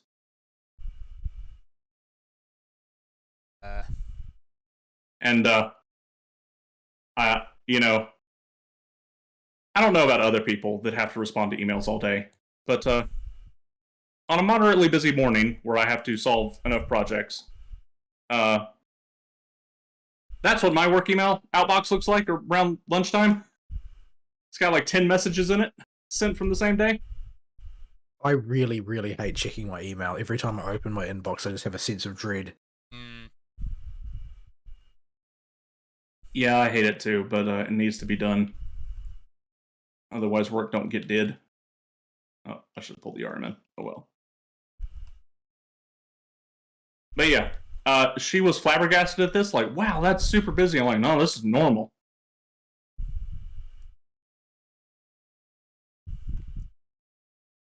Like, yeah, it's popping, and that it was going all morning, but this is a normal number of responses. I don't know what you're so freaked out about. Think about how much work she normally does on a typical day. That's true. Somewhere between none and 0. Yeah. Yeah. All right, door's open. Room. Okay. Door is open. Urge. No, I'll follow Fern's path through the middle of the room since... That was the starting room. Was it? Yeah, pretty sure that was the starting room. I'm gonna re-steal. No. Nope, that wasn't the starting room. Why you lying to me, Fern? Kill the argument first. Don't know why you would tell me these lies. Who do you think you are, Todd Howard? I wish. I'd get money for that.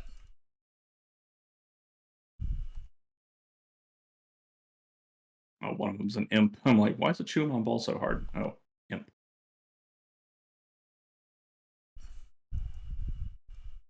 Alright, well, I guess with the mention of Todd Howard, we could probably move into the news. Not that there's a whole lot. Yeah, you keep saying news, but I see nothing posted in show host, so. Yeah, it's because really all there is like the unveiling of the Game Awards nominees. All right, Vol, you can turn to one too. Burbs. Make him explode.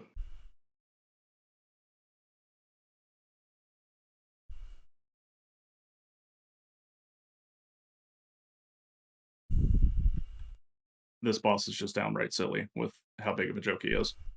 Because you have no reason to hold on to these right now. You'll have plenty of opportunities to get more. And you can't use them on the next several floor sets, aside from a very select few mobs.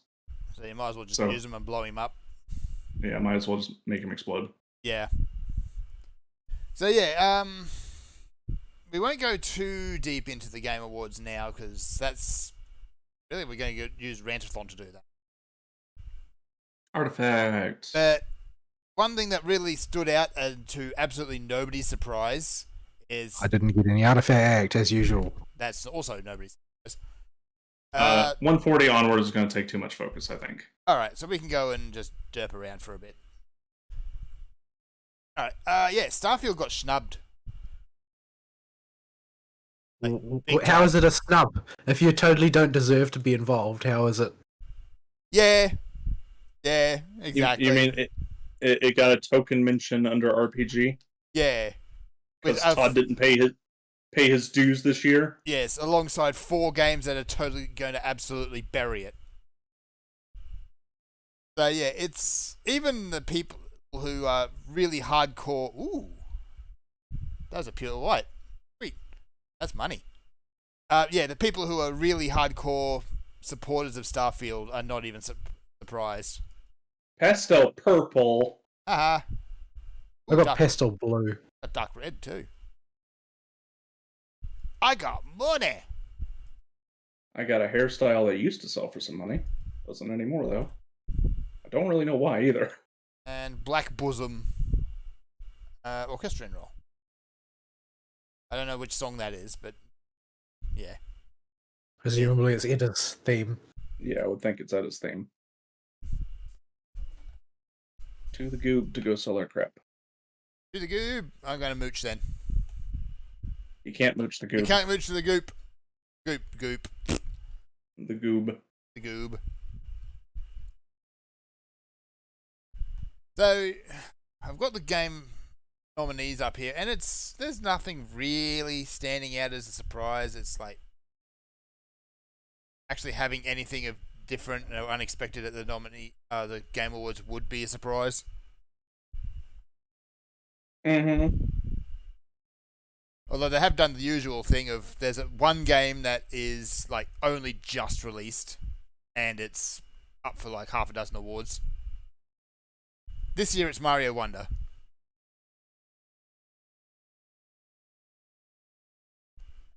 So yeah, we'll deep dive on the Game Awards and have a good old rant about that nonsense for Rantathon. Because hey, we got to fill up some time there somehow. Yeah, it'll be good. When it comes to the nominees for the Game Awards, I get more mileage out when there's actually a winner to talk about, because it says more about how tight the pants on the judges' heads' belts are this year. Yeah. Like this year, I expect it to basically be a clean sweep for Diablo 4. Not Diablo 4. Good lord, no. That just popped on my screen, and that's immediately what I said. A clean sweep for Baldur's Gate 3. So there are a few other games in there that. Why would you expect that? Like, Baldur's Gate 3 has got we'll give this a pity award so that people can't see how crooked we are, and then we'll give the rewards all to AAAs. Yeah, who had the most vote points or who paid us the most money? Rather than the game that actually deserves it. I would never have expected a clean sweep for Baldur's Gate. Like, there's a lot. You got to remember they're not part of the establishment. They will be after this big success, but they weren't at the time they made it, and a lot of people were very salty about it. They were very salty about it. So the salt was actually delicious. So we'll see. We'll see. Like, there are some other games in there that are worth playing, definitely. Like, Tears of the Kingdom is excellent. It's like it basically took everything that was wrong with the first one. Drawing a blank on it. Breath of the Wild. And here's the thing. Fixed it. Does it still do the stupid way they did the trial dungeons? Where it had the weird gimmicks in every single one that would start repeating after a while. Yeah, but they're blessedly short. Well, they were short before, but it didn't stop you having to deal with switch load times every time you went into one, and you would have to go out of your way to find them all because they had relatively high value rewards, and they were boring as sin to do. Oh, those? Yes and no. The mechanically they're basically the same, but the side treasure chests are very rarely worth going to get. Yeah, I had more shoes with Breath of the Wild than most people. I felt the game just did not sit with me very well. I had plenty of shoes with it. A bunch of minor issues and a few major ones, if I really got to thinking of it, because I remember there were some things that got my hackles raised, but the game left such a wet noodle impression on me that I can't even remember what they were there at the time. It was one of those games for me that was very, very good, but because it was good, it made the flaws stand out all the more. It was more just everybody's hyping this game up like it's the second coming, and it not just isn't anywhere close to that, it's mid at best when I played it. Yeah. Tears of the Kingdom... I never saw anything that made me want to play it. That was its big failing for me. Like, I expect to want to play a game when I see a game that is good. Other people playing it, talking about it, excited about it. If there's a lot of hype surrounding a game and they somehow completely fail to get me interested, then I just assume that the game is probably there's something about it is not going to be worth my time. And in the case of Breath of the Wild, it looked like it was too empty. It looked like Genshin with none of the character. Mm-hmm.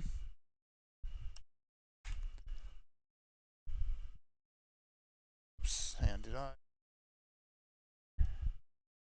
No, I didn't. Okay, that's fine. So yeah, Mario Wonders there. I've only played the demo of it, and it's good. It's fine. Like, I've seen bits of Mario Wonder, and from its launch trailer, its announcement trailer, it raised an eyebrow, but it didn't raise it high enough to make me go run out and buy it. Yeah, I'll get it. Because it's a Mario game, it's not going on sale anytime soon, so my chances of playing it soon are not high. Yeah, they will eventually drop the price, but it will take a while. Meanwhile, you just need to put up with just enjoy having the Piranha Plant song stuck in your head. I posted that before, I think, on the music channel. Yeah. Several weeks ago. Yeah, it is an earworm and a half, that one.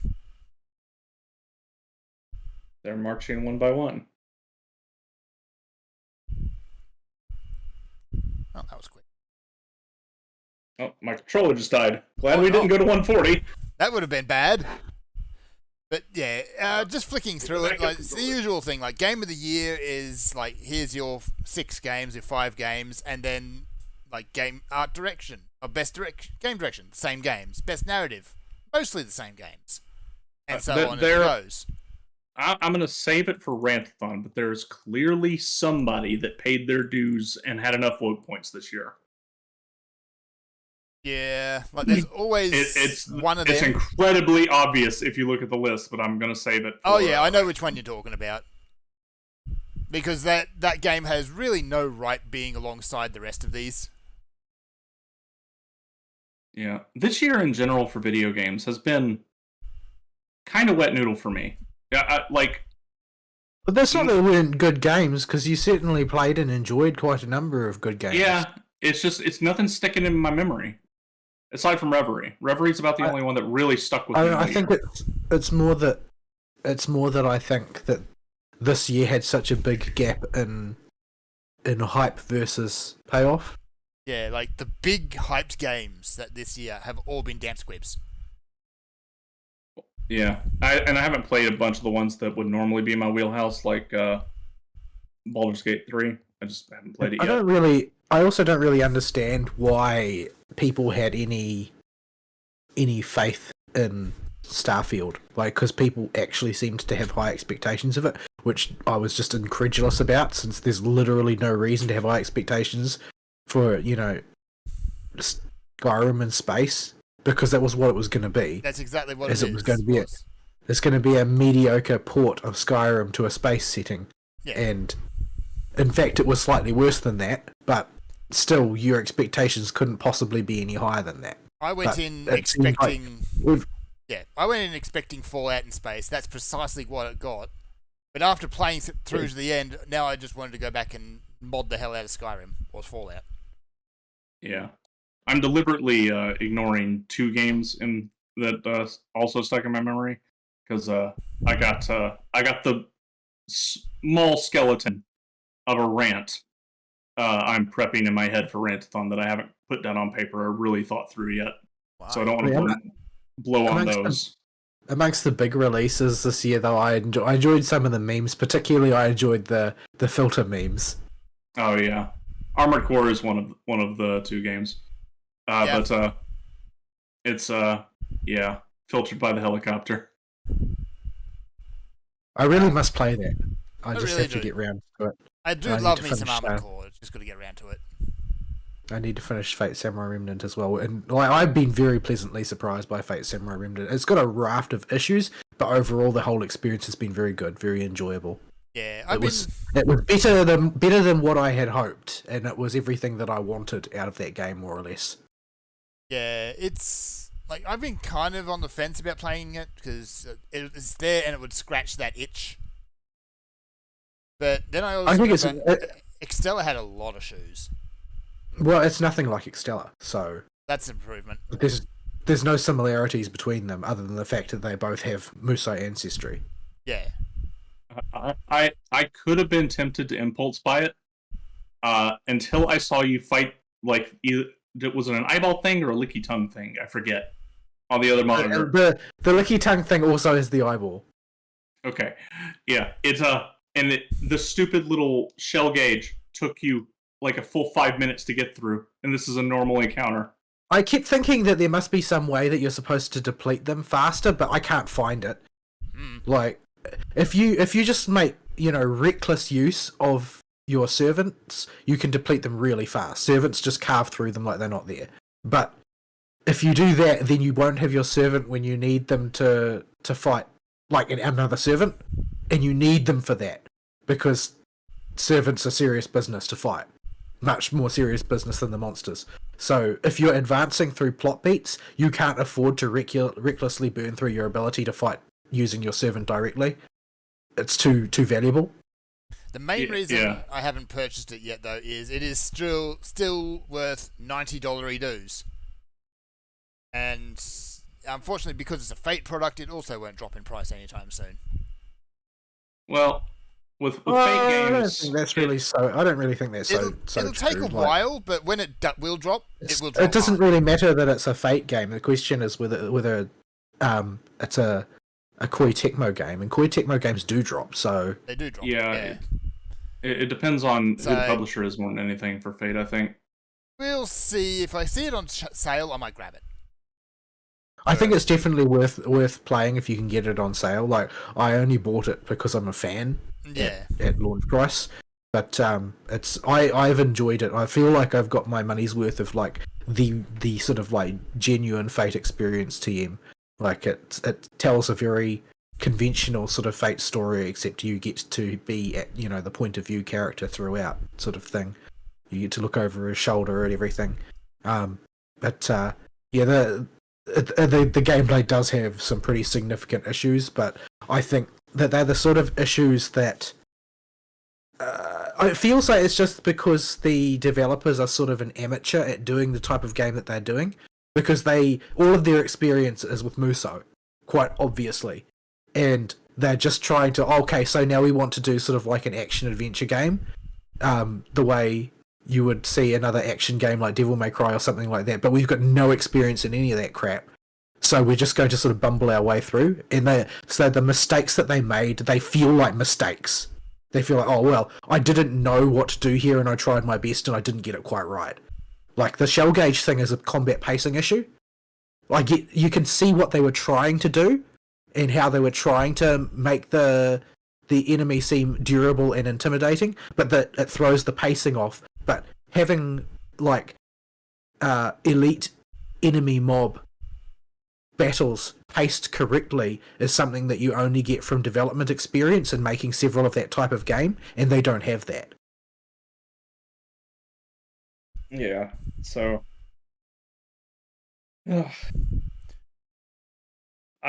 we've started putting together the Rantathon document. The very first thing we've got on there is me copy pasting the Rantathon stuff, or the Game Award stuff on there, and we just have the nominees on there, and I got a section of stuff for the last year of notable news that we can fill in if there's any news stories that jump out, and a section for recommended media and media we don't recommend. Yes. I feel like I can't remember much of what happened this year because this year's just been such a death match as far as work is concerned. Yeah, because this is the first year I've been the manager, and it's been a lot of I have no idea what's going on, and I'm being audited again type of days. Yeah. Well, all of us have been busy this year with work. You've been a new manager. Fern's got all kinds of shenanigans always going down with his work. And this is the first year in a while that I've had to sit down and just run the company with us functional again and fully solvent and in the black, and all the shoes that crop up around that, including the increased workflow. So yeah, it's been a year. There'll be a lot to go over in Rantathon, even if we do spend a lot of time of it complaining about our current life situations and decisions we made when we were younger that put us here. Yes. We'll also have the facelifted Grim Dawn to look at. We do. We haven't looked at that yet. It had a fairly big patch recently. I don't know if that was the patch. It was for the new patch. Expansion. Okay, it's been showing up on my timeline again, so that's why I said to you this morning that I think it must have been patched. Yeah, that was the quality of life patch, not the expansion. That doesn't come till January. Okay, because I was thinking they were going to launch them simultaneously. Okay. Yeah, no. Yeah, it's that's going to be very nice having the features that's going to put in the game, because Grim Dawn is much better than Diablo 4. Yes, in every conceivable not setting the bar that high. No, it's really not. No, but if all the news talking about Diablo 4 got your itch going for an ARPG, play Grim Dawn instead. Play Grim Dawn. It's significantly better. Man, there's been so much chatter going on about World of Warcraft again. Apparently, they released this sort of like expansion story arc terminal cinematic in the last patch, and it was either it was patched in or it was data mined. I don't know because I don't play it, but apparently it was just deeply awful. Oh, great! And it seems like everybody is likening it to Vin Diesel and Fast and Furious burbling about family. Is it worse than the jailer rubbing his nipple in your face for an expansion? Well, I'm not talking about an expansion. I'm talking about a cinematic. There's not really a fair comparison. Yeah, because they're not the same thing. Well, expansion is a product. A cinematic is a operation of storytelling. A better point of comparison would be the N'Zoth cinematic that had everybody just aghast. Are we on a? Well, even that's not the right sort of comparison, because the issue with N'Zoth's cinematic was that everybody expected a climax and there wasn't one. In this case, it's like, well, it's not so much everybody expected a climax, it's like everybody expected like some story to happen, but all that happened is that nothing made any sense and everybody was just like my family type of thing. Like, oh, okay, I get you now. Like, everybody's just palling around, and I saw one thing that was mentioned was that Ysera, who's sort of been like temporarily resurrected from the Shadowlands, is like, she's saying a tearful goodbye to Alexstrasza, but according to Michael Bell, this tearful farewell that she has with Alexstrasza is actually the first time they interact on screen in the expansion. Okay. So it's just like, everything is just like catastrophic storytelling balls ups, all having a multiple car pile up, and just basically demonstrating that the writing team for Dragonflight were totally clueless. I'm having flash forwards. I can see the future right now. All this is going to get spun so they can put the war back in Warcraft again. I don't think people actually want that, though. I don't think that people want war. Like, I think that they've been using that as a pithy catchphrase, but I don't think that people have ever actually wanted that. Like, that's an interesting conceit for an expansion, maybe, but I don't think people actually want war out of Warcraft. I think that they want that world that's constantly embroiled in a sort of like the teasing of a Cold War, where everything is tense and everybody's got their own little splinter faction who doesn't agree with the way the powers that be run things and that sort of thing. So the like in vanilla, where Horde and Alliance was sort of a loose division where everybody on the Horde sort of didn't like the people on the Alliance side and vice versa, but that it was not a case of war. It was a case of skirmishes anywhere where those two forces were forced to brush up against each other. And I don't think that people actually want to lean into the war thing any more than they wanted to lean into the head inside rectum Shadowlands deep lore world building bullcrap nobody cared about because none of the characters were characters they knew. Like, this is a different kind of writing incompetence to that, because that incompetence stemmed from, you know, having their head up their backside thinking that they're a light novel writer inventing lore for their new setting. Whereas this one just seems like, well, they were trying to come back down to earth, but nobody knows how to write that story. Yeah, what I meant more was I could see the marketing team panicking and doing the spin as their fallback plan, because let's put the war back in Warcraft seems to be their fallback. I don't think that that's what they're doing at all. I think that their position right now that they are trying to deal with the 1-2 punch of Metzen coming in, flipping the table because everybody is bad, and Samwise just up and leaving, that they have to basically close the book on everything that went before and just use it as sort of like substrate. It's just carbohydrate now to feed into the engine, and they need to let Metzen tell this next story arc, directing it in a coherent fashion, because if there's one thing they haven't been, it's coherent. I think that they aren't going to try and spin what happened now into anything. They're going to try and use it as a jumping off point and then jump as far away as possible. We will see. Dragonflight was not good. Like so many other things before it, there are little like nuggets of competence in a matrix of incompetence, and there's no coordination to keep the entire thing hanging together as a coherent product because there's nobody in charge. So it just looks like a total mess. And commercially, it's a mess as well. Like, they're leaning really hard into their new sort of. It's not actually a micropayments shop, but it is a micropayment shop in the game, and that sort of thing. Like, it seems to work on some people. Like, even Serathis was talking about going back, just to get like one somewhat ugly outfit. But yeah, I don't think that it's going to work on most people. I think, like we were talking about earlier in the show, there are people who are waiting for bated breath to see what's going to happen with the next expansion, but they're not waiting with bated breath because they're excited to go back. They're waiting with bated breath to see if it's worth going back. Yeah. I devote so little of my thought time to World of Warcraft these days, aside from when people bring it up. And yes, that magical girl outfit was hideous. Like it's something that I watch out of morbid fascination because it's such a case story in Fall from Grace. Like they were riding so high once upon a time. They had everything. They had won the game. Everybody was trying to be the WoW killer, and WoW reigned supreme, and they squandered it all.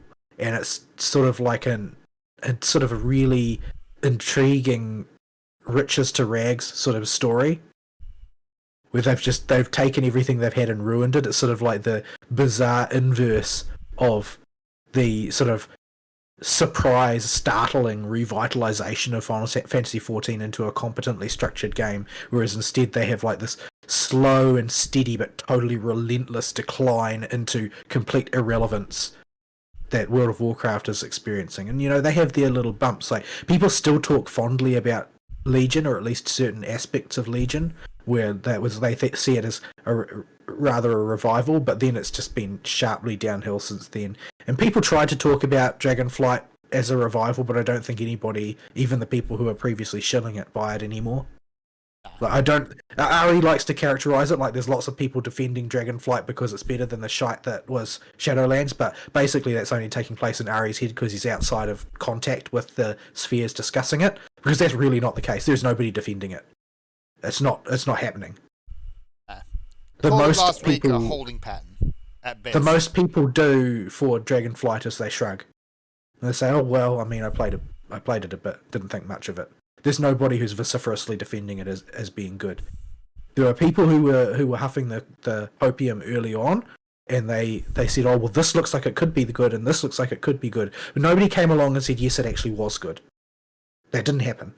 Yeah, you gotta remember my only interaction with Dragonflight, as far as the media penetration went, was very, very early in its launch when people were still doughy-eyed.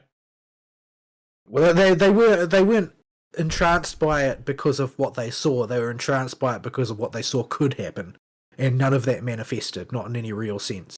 People do genuinely enjoy the sort of the dragon flying around thing. Like, it's a sort of like a base level evergreen game system that people think has generally improved traversal as a function that you have to undertake in the game, is something that they actually find is an improvement over the hit. I don't know what it is for you guys. I hit number lock and then go and do something else. Yeah, pretty much that. That's fun. In Final Fantasy, it's L1. Well, for me, it's R. But yeah, it's I don't think that there's that many defenders of Dragonflight. There are still people that you will occasionally see the phrase, "It's not as bad as Shadowlands" trotted out, but it's not very common that you see that, simply because there's nobody who is suggesting that Shadowlands is any good. So it's not an argument that is actually taking place, because everybody wants to forget Shadowlands. Like, in eras gone by, you've seen people say, "Oh, Legion is better than Warlords of Draenor in these ways, and it might be more lacking in these ways, and Warlords of Draenor had this good point about it, but these bad points." And people saying, "Oh, Mists of Pandaria is good in this way, but it's bad in these ways. I don't really like these things about it, but these things are really good." Like, and they would compare them to each other.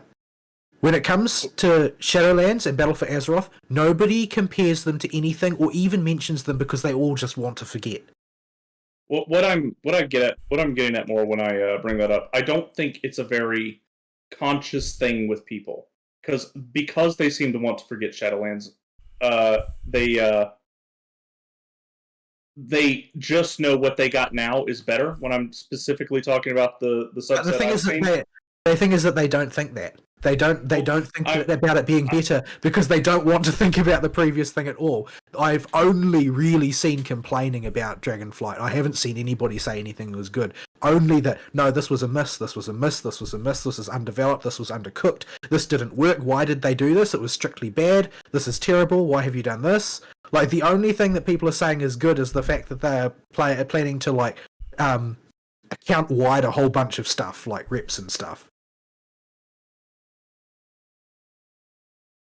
Dragonflight has been roundly, like, on an individual level, you might find one person who's defending one particular thing because they like one particular thing, and they're usually quite specific about that. But the overall temperature of the audience, as I have seen from the disturbingly large amount of WoW content that I consume for somebody who doesn't ever play it, or even want to play it, is it's surprising just how negative everybody is, because there's a certain type of negativity that you see about any title when people want to diss certain aspects of it, but the temperature of the community as a whole is just this sort of like quiet, bone-deep despair that everything is terrible and how can they possibly pull out of this tailspin. We wanted this to be the great revival, but instead it was just the great blah. Like, they're troubled not by the fact that it's terrible, they're troubled by the fact that everybody's apathetic about it. Because everybody hated Shadowlands with a burning passion. But at least they were passionate, because that meant that they remembered at that time what World of Warcraft could be. But now they've had 2 bad expansions and one that no one cares about. There's nothing left but apathy.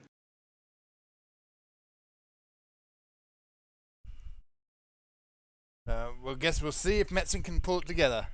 But he's got a job ahead of him. He's got a job. I'm not but sure. But he does represent. What he represents is something they didn't have before, which is somebody who is willing to take charge and direct. Competence.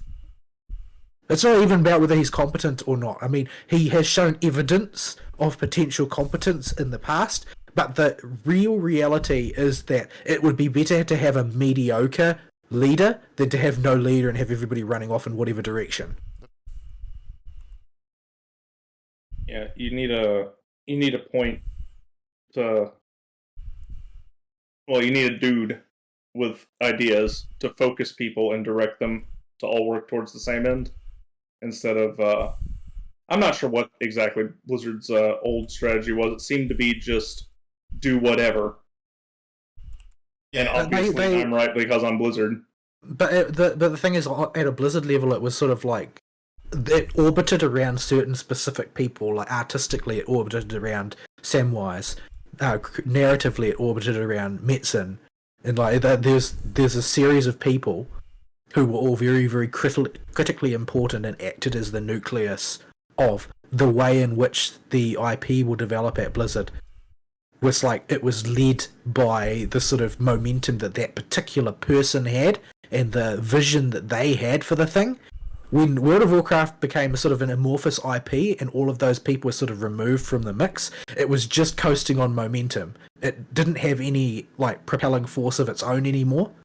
And eventually those momenta slowed down and stopped. And then people just drifted away because there was no gravity anymore. There's nothing holding people in the orbit of that particular idea. And so they sort of fruitfully went around expanding lore in every which way without actually telling a decent story within the scope of that, because nothing had been set up, nothing had been organized, nothing was heading to a particular place or location.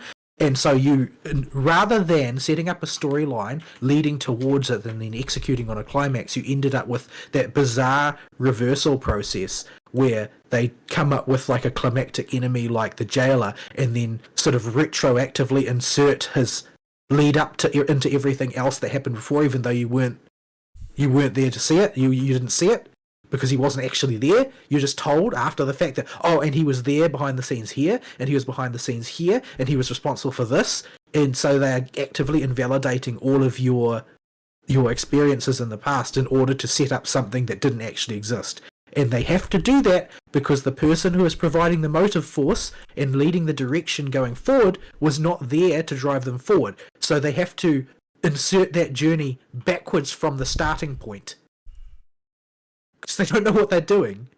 So they've just got an idea and they have to try and validate it through retcons. It's a really, really poor way of doing things. It doesn't work. Basically, it never works.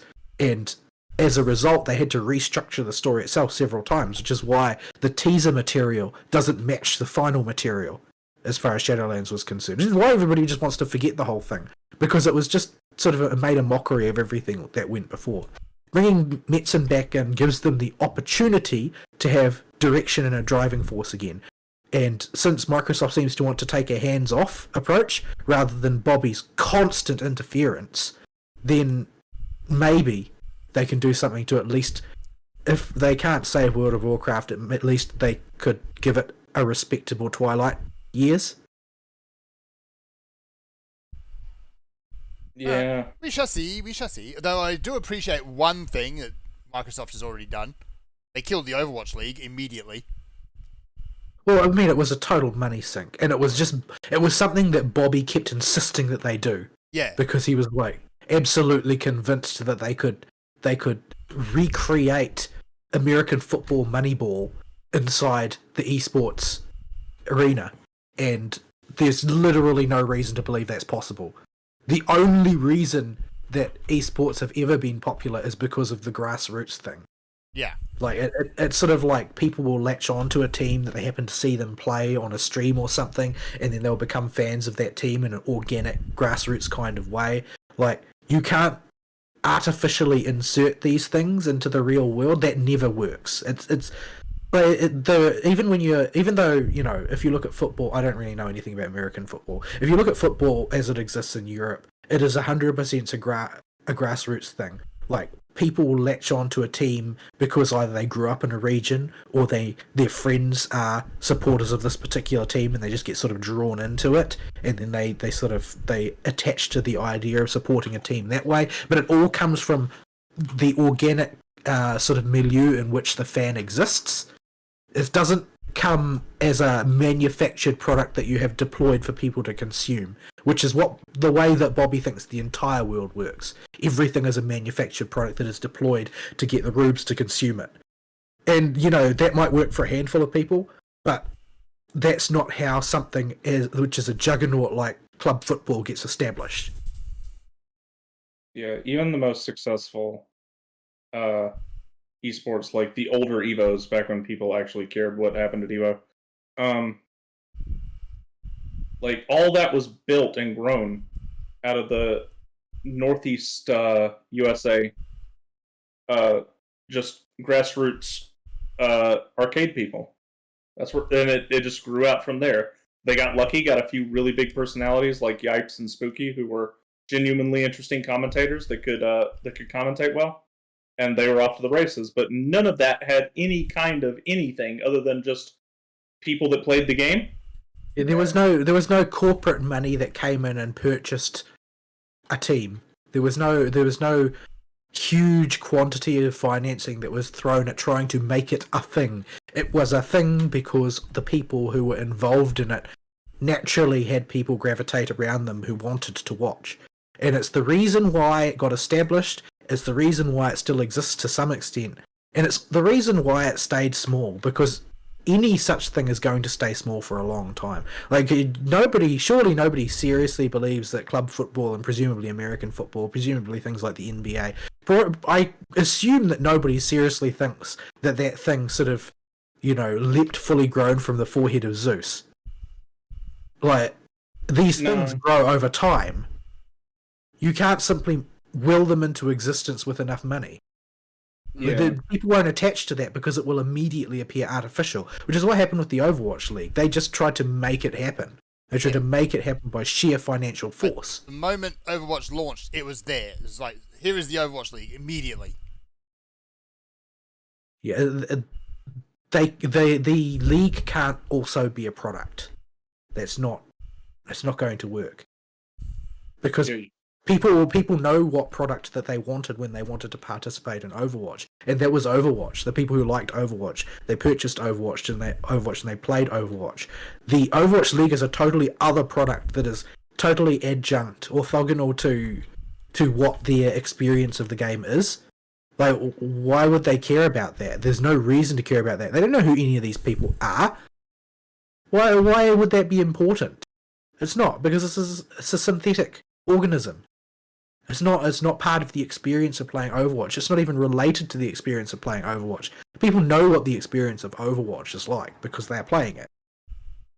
It's akin to being grabbed by the ankles and shaken. You didn't see this happen with StarCraft. They know this. Or even Warcraft 3 to a lesser extent. They know what it looks like when some real juggernaut emerges out of nowhere. It happens because the people naturally gravitate towards it. There's some special something that it has. You can't simply decide you have that with power of money. Because if people say no, then all that happens is that you've spent a lot of money. Which is exactly what's happened here. People said no. They didn't want it. Weren't interested. And it may be that, to some extent, esports has had its day, because that's not really what people are craving anywhere near as much right now. Like, these days, society has become so dysfunctional generally that competitiveness is sort of a threat rather than it is a joy in a lot of ways to society at large, because healthy competitiveness grows out of a healthy society. If society is unhealthy, then you can't have healthy natural competitiveness anymore.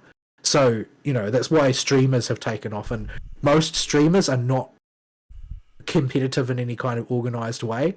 Like, people do not watch HoloLive Athletics Day in the same spirit that they watch Evo, even though these are all characters that they know, that they are interested in seeing them interact. People are there for the social experience of all of these characters interacting, and they can interact with them to a limited extent, and they can talk to their friends about what happened during this event and so on. So it's sort of like a parallelism to sports, but it's not actual sports.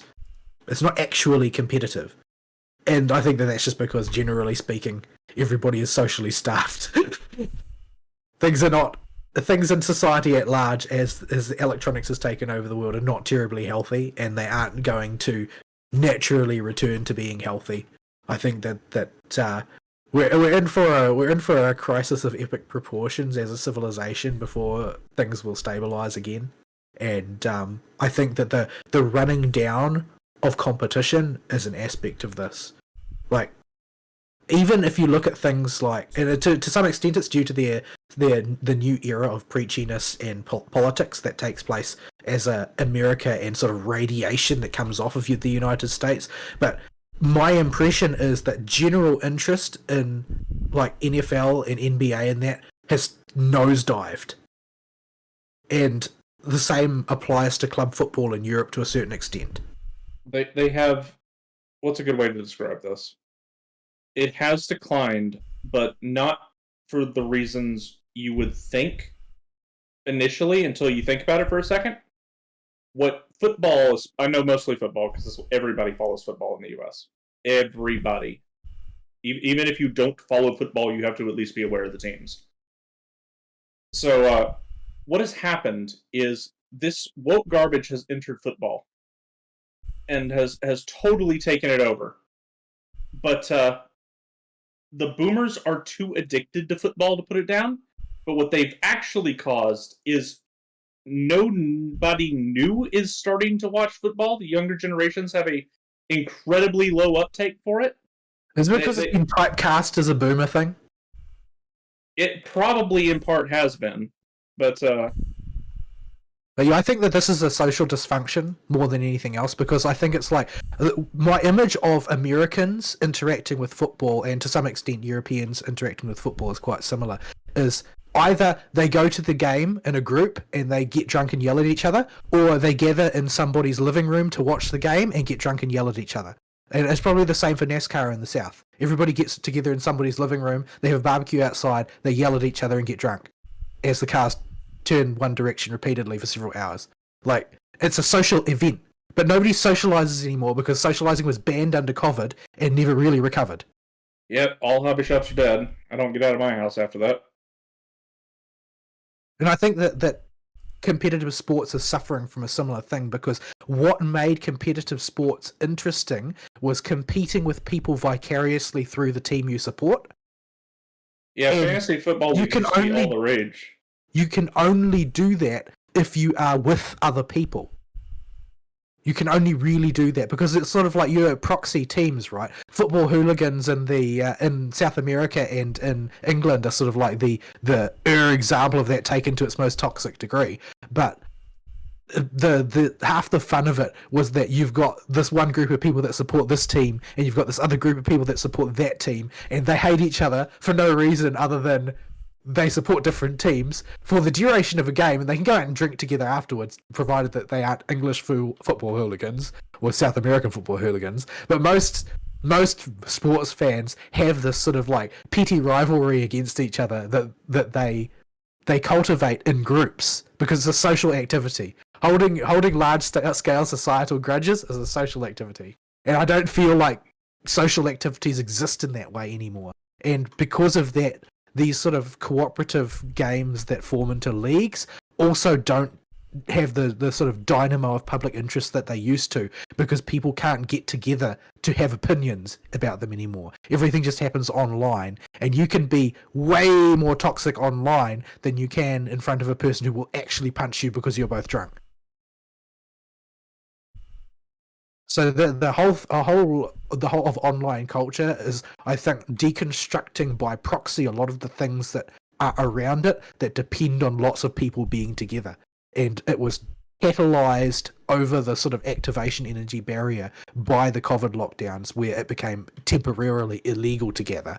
And then people just settled into other modes of being, not necessarily healthy ones, because they're very insular, they're very atomized, and which is bad for society as a whole and generally causes them to fall apart given enough time, which is where we're headed right now. But I think things like sports leagues are going to gradually disintegrate if the current trajectory continues, simply because there isn't going to be a motivated mass of people to support them. Like, if you one example that's often used by people in the dissident right is that people don't have dinner parties anymore. The dinner party is an extinct thing. Whereas it used to be a major social institution for the Gen Xers and the very, very, very early millennials. Like, they were in areas where they had a big social group, they would hold dinner parties and people would cook and people would show up and they would hobnob together, and it was a thing. It was a cultural institution from the generation before ours for families that had reasonably sized social circles, and it's a totally extinct behaviour in the West now, and it's simply due to atomization of society as a whole. People don't form bonds and associations anymore, and when they do, it usually ends up happening in a dysfunctional, toxic way, which is why you see everybody who does gather in large groups tends to do so for poisonous political causes like BLM or whatever. Healthy social groups don't seem to form anymore. And to bring it full circle, I don't think that the world as it currently is could organically form the Overwatch League anymore. Because how could you? People don't get together to watch Overwatch. I remember for a period of time in the sort of the late 2010s, early 2020s, there was a narrow period of time where people tried to reinvent the sports bar for watching esports, and it didn't go well, to say the least. A lot of people lost a lot of money because it sounds like a good idea on paper if you grew up in the milieu where people go to sports bars, right? Well, I went to sports bars, not because I really wanted to, but because I had friends that dragged me along. So I would go to these things and I would sit in them watching, the Italians play the Dutch at football or something at 3 a.m. while falling asleep because the chair was too comfortable or whatever. Like, I went to these sports lounge things. It was just sort of like a social activity. I didn't care about the football because I wasn't really a football fan. But it was something that happened because back then we had social circles, and we don't anymore.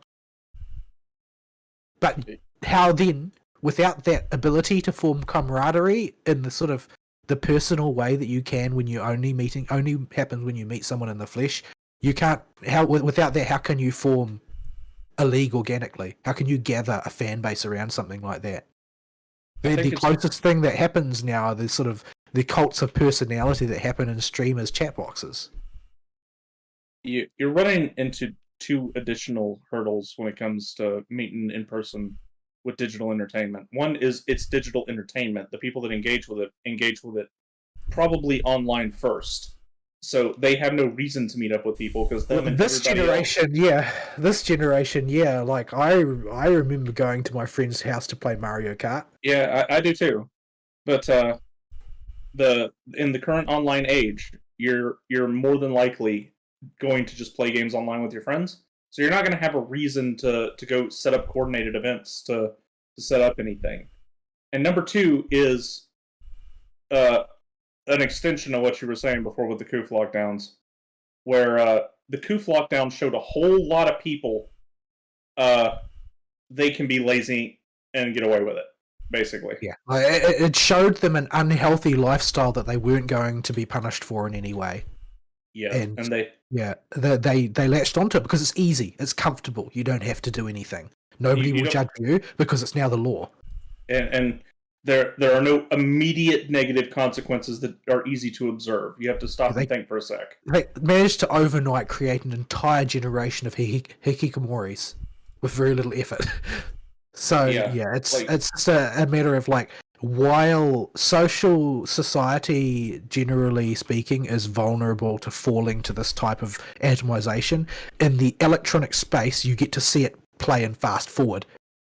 And that, ultimately, is why I think that you will never see something that looks like real-world massive sports leagues from their heydays ever emerge in the digital space with the way society currently is. Because that requires a critical mass of people who want to be participating together in that thing, who want to be invested in and excited about that thing. Yeah, and never mind that video games, by their nature of being split up into various subgenres with radically different people watching each one, just trying to market generic esports is a tough sell. Yeah, I mean, if you look at football, like Americans always look at American football because it's the only football that they respect. But if you look at poverty ball in the rest of the world, you see that game being played literally everywhere. That's why it's called poverty ball by Americans. Like, you will find people playing a game of football in the dust with a crinkled up can, and they will be following the rules. They won't have a ball. They'll just have a can, but they'll be still playing football. Because everybody knows the game. Everybody can participate in the game. The fundamentals are boneheadedly simple. So it's very easy for people to become invested in. Because literally everybody will grow up playing it. This is not the case with video games. Even taking aside different genres and different game titles, within one game, the rules are usually significantly more complex than even basic baseball or soccer. Like, you're gonna have a tough sell there. Yeah, there's a lot of things like even you can break them down in terms of subtlety very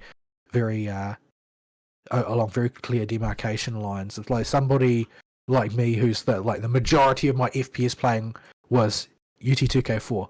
UT2K4 was what I did. That was my FPS drug of choice. I played lots and lots and lots of it. I got passable at it. I wasn't good. I was passable.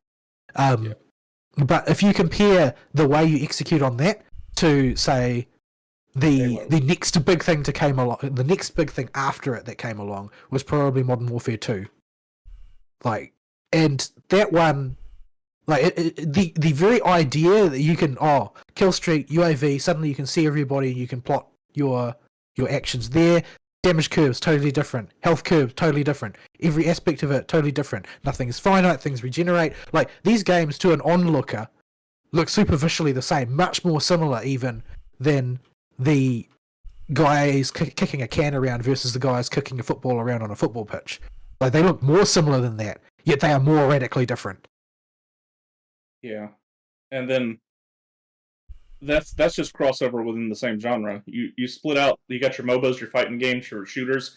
It's going to be hard for aficionados of any one of those to cross over into another genre with their attention is wrapped up in one of the other ones. Yeah, you've got that balkanization happens, and there is no juggernaut, right? There's no one esport to rule them all the way. America has the NBA and the NFL, and that encapsulates probably like 99% of the sports spend in the US between those two. I'm not sure what has happened recently, what the story is for its decline. I don't know if it's similar to football or not.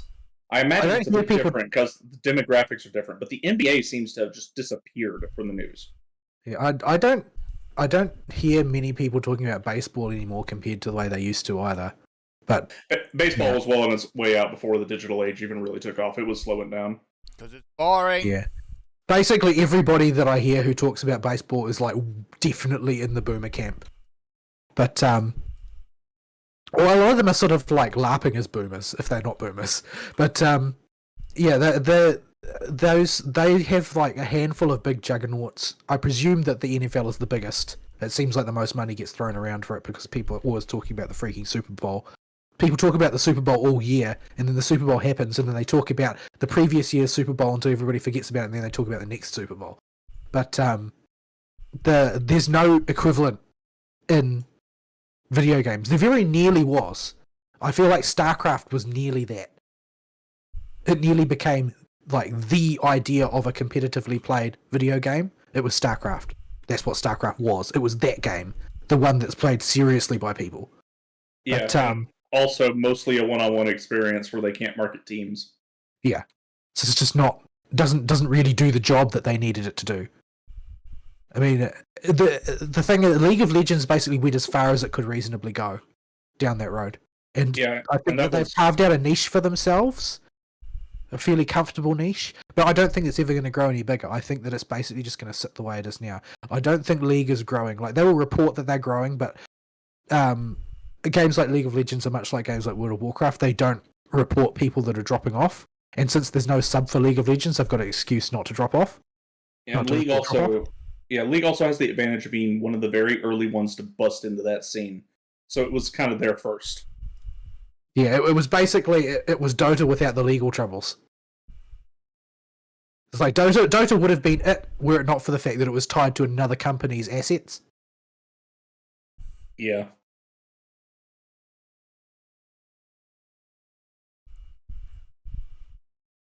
Anyway, there's a lengthy digression that I'm sure has really upset Fern because it had nothing to do with what he wanted to talk about.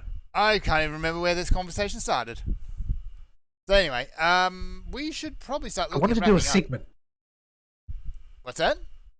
I said I wanted to do a segment, so I just did one. You just did one. Exactly. It just happened.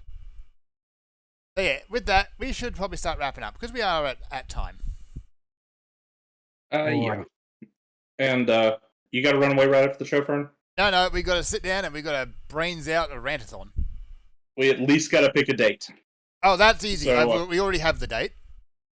Oh, I'll take your word for it because I don't know what it is. Yeah, I don't know what it is either. The weekend before Christmas is when the episode 600 will be due. Yeah, we may have to wiggle it because False got. I'll be on a plane. I'll be literally on a plane. We might need to travel, so we might need to bump we may it have to forward do some a week. fudging. Yeah. So that's going to be the big thing we discuss after the show. So we'll have an update for y'all on when the next Rantathon is, and you'll probably get, and we'll get that to you next week. We'll start spending the next several weeks jotting stuff down in the document. We'll go over some rough outlining on what we're going to play, and we'll hopefully have a bit more information for you on the next show. Yep. Also, we need to change the thumbnail back. I haven't actually. Not sure why it's still doing that, but we'll figure that out.